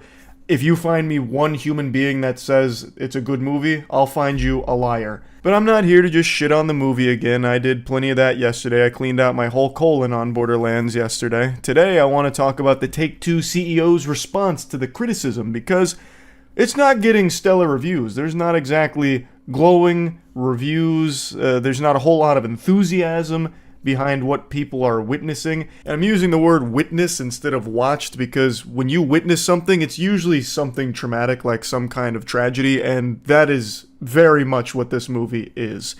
So no one's happy about it from what I can tell, for good reason, it's just bad. And now good old goober Strauss Zelnick has spoken out about this, urging people to give the film a chance. Yeah, it may have debuted at a 0%, then finally up to a 3%, and then eventually even a 6%, really fucking shooting to the stars there. But hey, don't let that cloud your judgment of it. You know, as Darman taught us, you can't judge a book by its cover. Go give the film a chance. Go waste your money on this movie, says Strauss Zelnick. Now, Strauss Zelnick is the Take-Two CEO, and he's no stranger to putting on the squeaky nose. But god damn it, this clown always finds a way to surprise me with just how delusional he is. When asked if the film's success or failure will make any meaningful impact on Take-Two, Zelnick said no. Financially, the film won't make a dent. And then he dropped to his knees in his private jet saying, "Give the film a chance." Let's give the film a chance. A lot of people worked really hard on it. The underlying intellectual property is phenomenal. The cast is amazing. I think the look and feel is really terrific. So let's see what audiences have to say. But to answer your question, no, the performance of the film wouldn't have a financial impact on us or on the franchise one way or another. I am certain Strauss Zelnick has never touched Borderlands in his life. If he ever even held a game controller, I bet that shit would burn his flesh like a vampire in the sunlight. The guy is just a corporate drone. He is this husk that has human flesh grafted onto it. He's just this being of greed. He doesn't know Borderlands. I doubt he's ever touched the game, and I'm pretty confident he hasn't watched the movie either. In fact, I'm more confident that he hasn't seen the film than I am confident that the sun will rise tomorrow. I also love how he mentions the cast being terrific. How out of touch can you fucking be? That's one of the biggest complaints about the film from everyone with eyes. The casting in this movie makes no sense at all. It's clear the bulk of the budget went with just getting A-list celebrities on board. And they probably had to pay out the wazoo for it because none of them really seem like they want to be there at all. So they probably had to fucking fork over fat doubloons like Scrooge McDuck here to get them to put their name on this pile of dog shit. It is an embarrassing movie, and the actors seem embarrassed to be in it. So they spent all of their money getting Kevin Hart, Jamie Lee Curtis, Cate Blanchett, Jack Black. Jack Black being the only one that tries at all in this film. Everyone else just like fucking sleepwalks through it. That is not something to highlight. It's very clear that the entire strategy for this film wasn't to make a good movie. It was to just try and sell tickets by having big names attached to it. It's the worst tactic ever. It's a certified how many times we have to teach you this lesson, old man moment. There are so many video game adaptations that have come before this that have proven infinite number of times now that this formula doesn't work. If you make an adaptation that doesn't pay respect to the source material and just doesn't even try, it doesn't work. It flops financially. The reception to it is bad. Like, look at the Halo show which recently just got canceled, or the plethora of old video game movies we can all point to over the last couple decades. I don't know what puppeteer is behind the scenes, the goddamn Illuminati over there, that keeps, infecting the brains of these Hollywood suits that are convincing them that the way to make adaptation successful is just by getting big name actors on board. It just doesn't work, and they keep doing it. It's actual insanity. They spent $90 million on this star-studded cast for this $5 fart of a film that they produced here. It makes no sense. If you make a bad movie, it doesn't matter how much star power is behind it, it's not going to succeed. I don't know how that lesson hasn't been learned yet. Strauss also reached deep into his bag of tricks here to try and get more asses in the seats by playing the classic, come on guys, people worked really hard on this film, we should all support it. Does a bear shit in the woods? Obviously, there were some hardworking people behind the scenes on this film. Also, Strauss, since you really seem to care so much about the hardworking team here, you might want to look into why some of them didn't receive proper credit for their work. That's a bit suspicious, that's weird. But anyway, yes, there were people that worked hard on this movie, no doubt. But that doesn't mean that all of a sudden it's immune from criticism. It is not a good movie. And I would wager a guess that a lot of the people that worked hardest on this film were not the ones that were behind the scenes lobbying and pumping their fists saying, "We need Kevin Hart in this movie. We need Kate Blanchett in this movie. Pay fucking hand over fist amount of money to get Jamie Lee Curtis in our Borderlands movie." I imagine there was quite a few people that were actually passionate about Borderlands that were probably fucking crushed with what they had to do on this film, because it's not like they were at the top of the food chain putting together these awful decisions.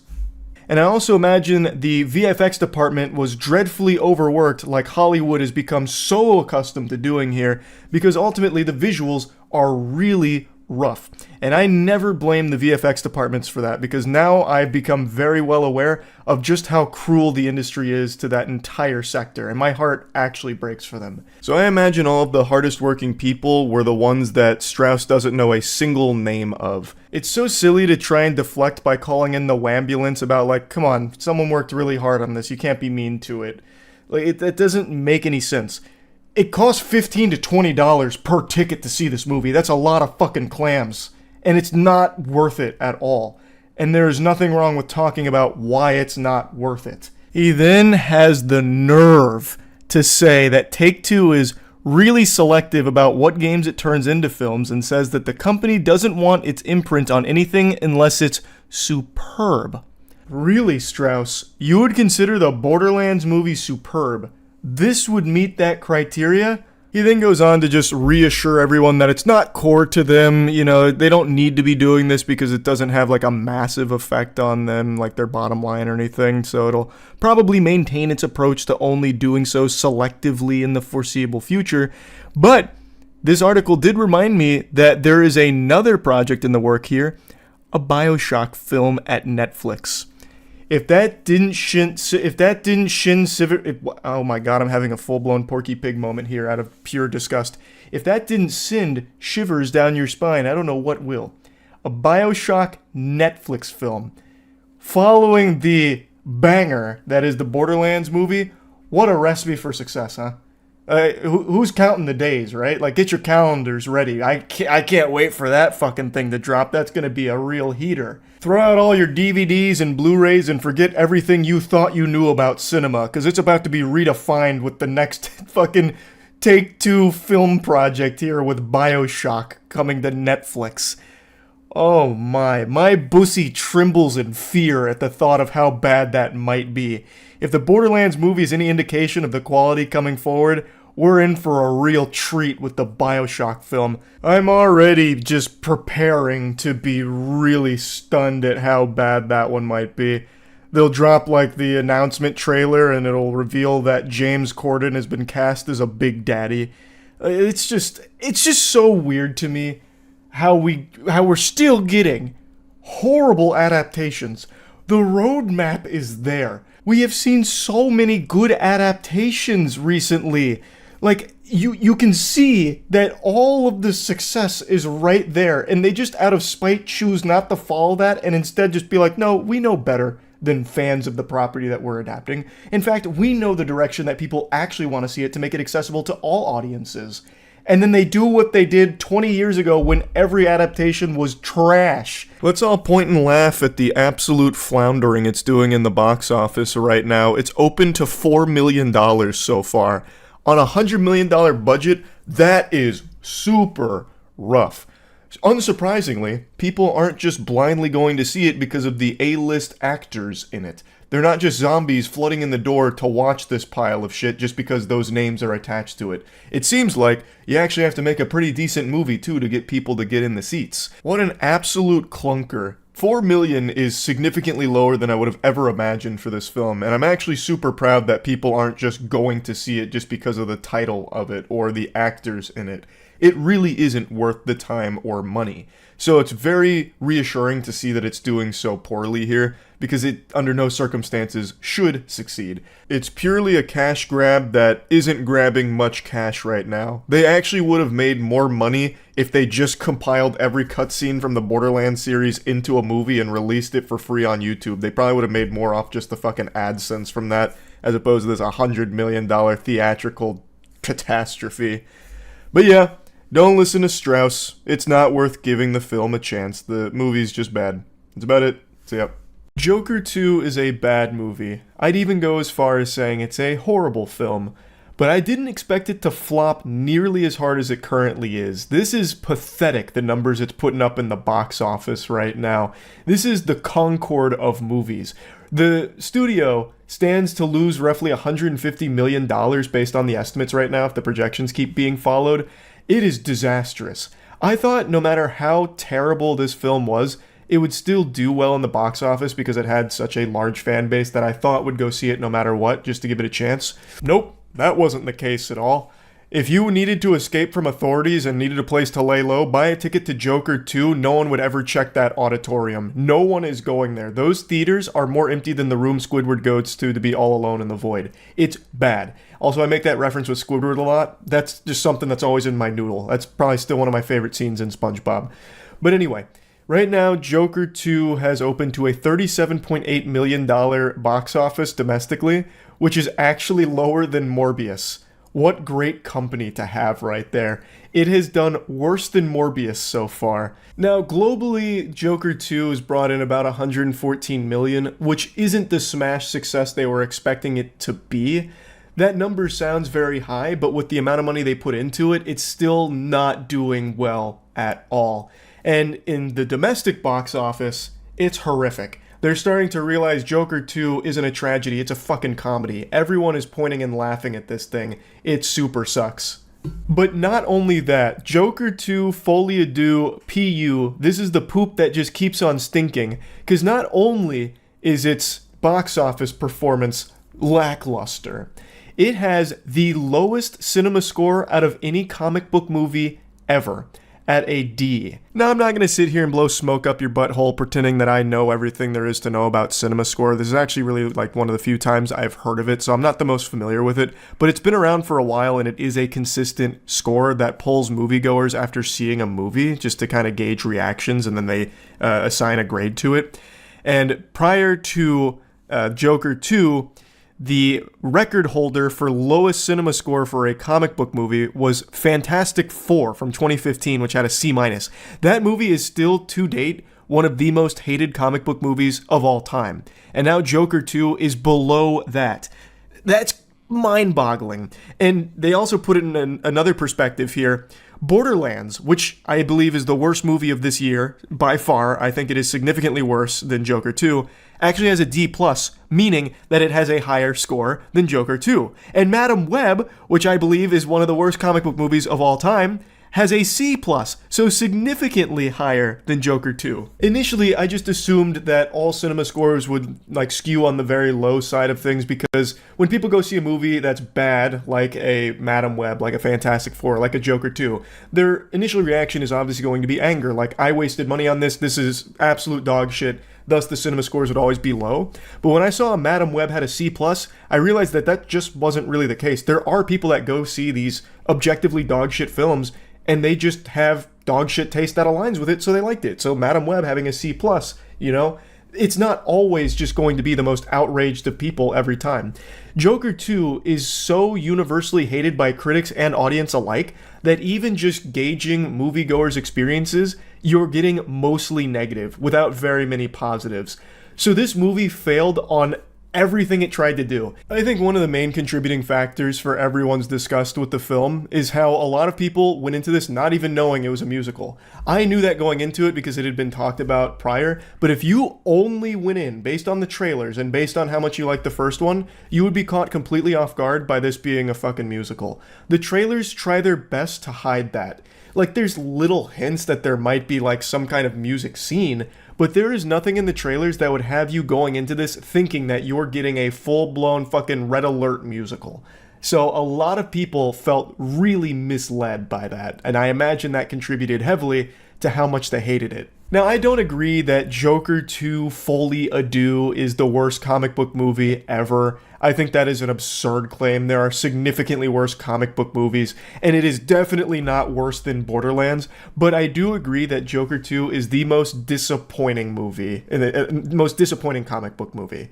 It is shocking how you'd follow up a movie that was so well regarded, Joker, with this sequel that seemed to really hate the first film. This movie like kind of went out on this vendetta to try and undo everything of the first film, and it just sucks. And even if it didn't have that grudge against the first movie and its success, this film on its own two legs is also trash. It's a terrible plot. It's a really messy clusterfuck of a narrative. Like, nothing really works here. The movie ends in the exact same spot that it begins, with pretty much nothing changing and an abrupt death. It is the least satisfying film ever that has nothing redeeming about it, really. Aside from some good performances, and I guess if you really like musicals, there's a couple of songs in there that are just good songs, but even the musicals are lackluster because they don't really tie into the story. It's just unsuccessful with everything that it did, and it did not do much in the first place. I was talking with a buddy of mine about how shit Joker 2 was, and we were just kind of spitballing like what made it so bad and how it even got to that point. And then later he sent me this post from Culture Crave that kind of gives bullet points on how this catastrophe came into existence. So I've heard some of these, but some of them were brand new information. So apparently the idea came to Joaquin Phoenix in a dream. And there's multiple sources that corroborate that little nugget of lunacy. It turns out that it was Phoenix who came up with the idea for the sequel, which came to him in a dream. And he and Phillips brought this idea to former Warner Bros. Chairman Toby Emmerich, according to sources. After one insider was asked who the movie was made for, they responded with 2 words: for Joaquin. That is so silly. I hear that a lot, actually, though. That's a pretty common cliche where if people are asked about something like, how did this come to be? Some people will default to just making up some pretentious nonsense like, oh, it came to me in a dream, actually. I doubt it. I really doubt that. But let's just assume in this case it's real. Joaquin Phoenix had a dream about Joker 2 being a musical. Just keep that a dream, buddy. Like, that's a stupid idea. That's not even something worthy of taking to anyone. That's embarrassing. And what's even more embarrassing is how up his own ass Todd Phillips is that he thought that that was a great decision, and he thought he knew better than everyone else, so he shunned the rest of the department to do his own thing, because he knew better. He had the billion-dollar blockbuster mega-hit Joker. He can do no wrong. So he ran with this stupid idea that came to Phoenix in a dream. They also apparently tossed around another stupid idea about putting it on Broadway before making it into a film. Though I guess admittedly it would have been better on Broadway than in a movie setting, because at least then they could try and make the musicals work and weave it more into the actual plot. But unfortunately we were cursed with this film. Todd Phillips had free reign with Warner Bros. Wanting him to do his thing, and the film had no test screenings. Because why would you test screen this? Todd Phillips knows what you like. Clearly, he's in your fucking walls. He is in your noodle reading your mind. He's delivering that fire that you've been looking for with Joker sequel. Lady Gaga signed on before the script was finished. That one I don't think is that big of a deal. She is a talented actress, so if she signed on because she was excited for the script even though it wasn't done, I don't think it's that surprising or that big of an issue, but I do imagine she might have some regret with agreeing to do this before seeing the final script, because this has become a joke. Next, the new DC boss, James Gunn, had zero involvement, gave notes, but Todd Phillips didn't use them. Used them for toilet paper, I'm sure. I mean, why would you try and give notes to Todd Phillips? I mean, he's got no blemishes on his resume. He knows how to handle a sequel. What could you possibly have notes on for Joker Folie à Deux? It's a fucking masterpiece, clearly. God, I don't know a whole lot about Todd Phillips other than his previous work, but his attitude for this movie is so yucky. It's so embarrassing just reading about him. The film had a budget of $200 million, which included a $20 million salary for Phoenix, $12 million for Lady Gaga. Not surprising, almost every blockbuster that comes out is in like the $100-200 million plus ballpark. I imagine this film in the marketing budget alone adds an additional $200 million to that figure. Musical aspects were largely downplayed in marketing, with director Todd Phillips at first insisting it wasn't one. I don't remember Todd Phillips trying to shut that down or anything, put the kibosh on it. For as long as I can remember, the film, since its official announcement, had always had that knowledge revealed that there was a lot of musical elements to it.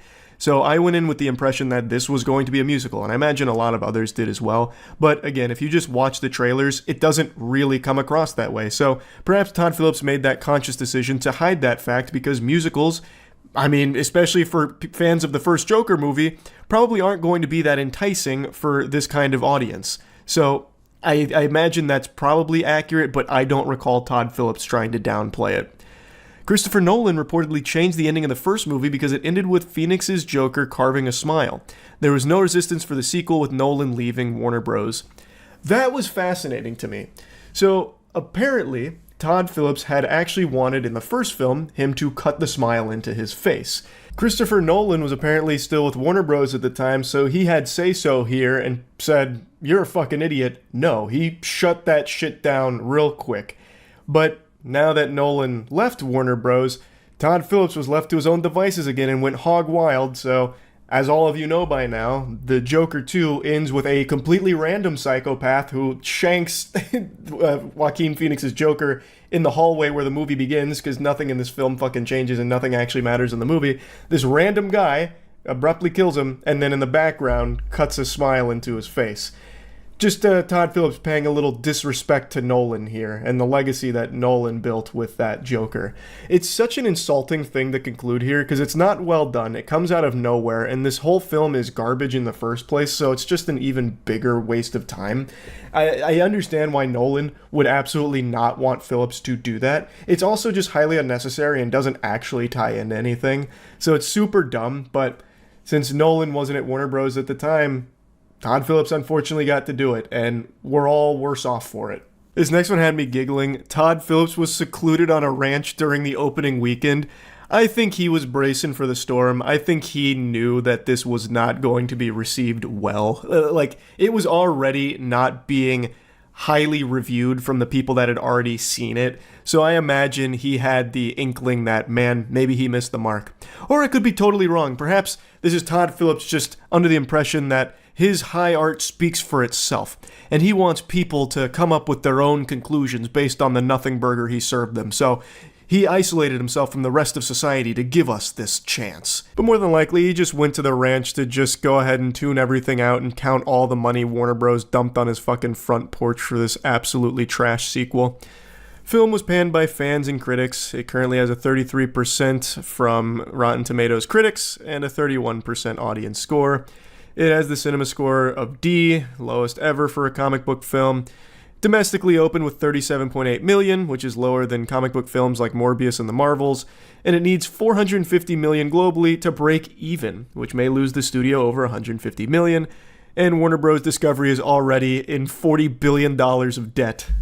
And god damn it, they earned every penny of that debt. Warner Bros. Keeps making the stupidest decisions. I am always surprised to see what new batshit insane idea fucking Zaslav comes up with. Every move he makes, he's like the opposite of King Midas, where King Midas would turn things to gold. Zaslav comes around with a cheese touch. He turns everything to actual poop. He is just, I don't know how he even got this position. He is bad at his job. So Warner Bros. Is deep in debt. This is not helping at all. And I just had to talk about it again. You know, Joker 2 is all about musicals and dancing, so you know what, I'll give you one of these. I'll dance on the grave of Joker 2. What a fucking disaster. And it earned it too, man. The movie is bad, the decision making was bad with it, and Warner Bros. Really needs to figure it out, because it is getting embarrassing for that whole company. That's about it. See ya. I'm well aware that this might be the greasiest you've ever seen me on camera. There is a good explanation for it. 2 days ago, my water broke, so I don't mean like pregnancy-related water breaking or anything, I mean like the actual water to my house broke, and it's been all cattywampus ever since. Thus, behold, this filthy homunculus. I look like some kind of cryptid that would hide crack under your mattress in a hotel. Anyway, though, I want to talk about a huge flop that just dropped today. 2024 has been filled to the brim with flopperooskies. We just saw Borderlands' shameful display in the box office, making roughly $18.5 million as of a couple days ago against its $115 million budget. That is a box office catastrophe. That is like an Armageddon for the budget. Like, that doesn't even account for all of the marketing spend, I imagine. It's crazy how horrible that had performed, because it's a terrible movie, no doubt. And today we got a disaster in the video game realm with a flop called Concord. That name probably doesn't ring any bells because all of you have forgotten about it, I imagine. It is a generic hero shooter. I made a video on it like a month and a half ago, and it's a game that the entire gaming community just kind of rolled their eyes at. It's this amalgamation of all of the worst parts of every hero shooter that's come before it, but set to 0.5 times speed. Everything in the game is abominably slow. Oh, I don't have a shit. Holy! This might actually be the slowest movement I've ever seen in my life. It's like I'm on a treadmill. Oh my god. What's my Q? Generator's hot. On me. Don't know what that is. What's my... That's my shield. Need healing. Hold on. Give me 45 minutes. I'm flanking.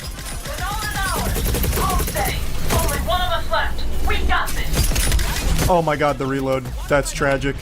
Nothing's getting past me. Oh, I can't even play the okay. You have to switch characters after each round that you win. That sucks. I thought it was only if you were doing like really well. Can you never play a character again that you win a round with? They're locked out for the rest of the game. So you win a round and whatever character you won the round with, you can't play again for the rest of the match. It's like you're playing a Zack Snyder film where everything is in this nauseating, perpetual, slow-motion, hypnotic state. It's just not very fun. But it's also not unplayable or awful. Like, it's not good by any means. The worst part about it is just how generic it is. It's a game that nobody wants, and if anyone likes this kind of game, there's 50 other games that just do it better than Concord. And what's exceptionally delusional about Concord in particular is that it's a $40 game. It doesn't even have the common courtesy to be free to play like every other multiplayer shooter on the market. So this game was dead on arrival without even arriving a month and a half ago, because that was the beta, the playtest. Now that it's here, it has come, and let me tell you, no one's there to swallow it. It didn't even break 700 players on Steam. But if you want something tasty to swallow, get Goof Juice, available at gamersupps.gg/moist. It's the best flavor ever made, I assure you. But yeah, anyway, Concord just barely over 650 players at launch. That's less than some bingo halls get with like 80-year-old octogenarians going in there and playing bingo. It's not exactly, you know, a great launch experience for Concord. To put that number in perspective, I compared it to the biggest flops in the gaming industry I could think of over the last couple years. Concord has less players than Redfall, for crying out loud, heavens to Betsy. And it actually has less peak players than Babylon's fucking Fall.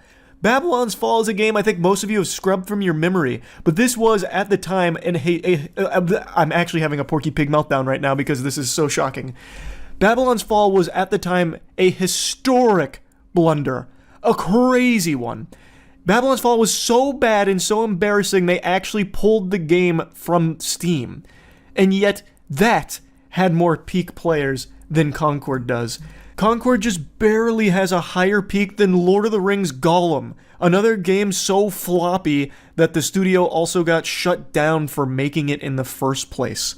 Also, a couple articles report that Lord of the Rings Gollum actually did have more peak player count than Concord currently does. But according to Steam charts, Concord just barely squeaks out the W over Lord of the Rings Gollum. That's a full-blown flopperoo right there. This is a big budget game from PlayStation.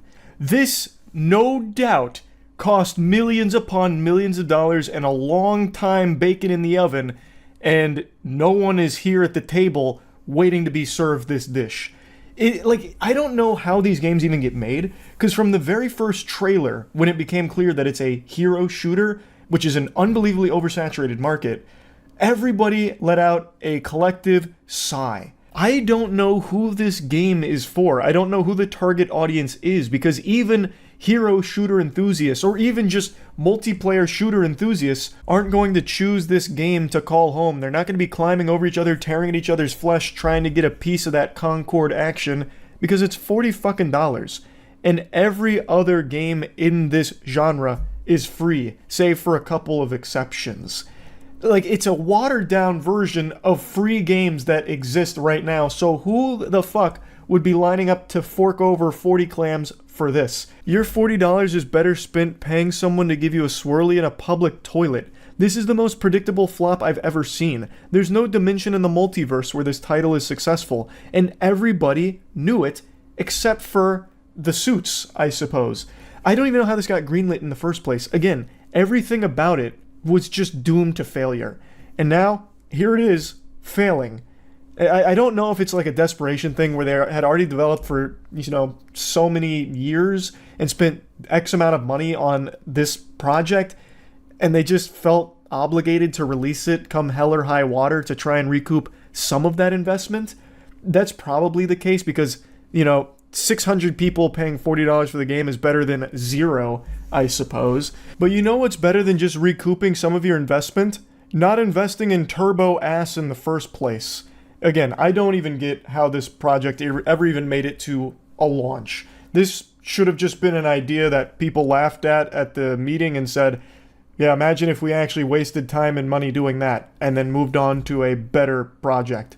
It's such a shame because no doubt there's like talented developers that worked on this, not because they wanted to, but because that's the project they were given. All the time and resources went into what they believed would be just like an easy layup of just another hero shooter because it's a popular genre, not realizing that nobody wants more hero shooters, especially not ones with $40 price tag, to enter and play.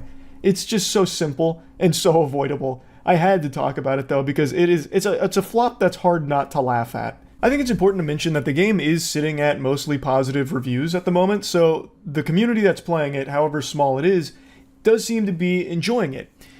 And I gotta be honest, I don't really understand why. Like, if this game was free, I'd totally get it. This is just like an alternative to other games that are out there that maybe you're growing tired of, maybe it's getting stale.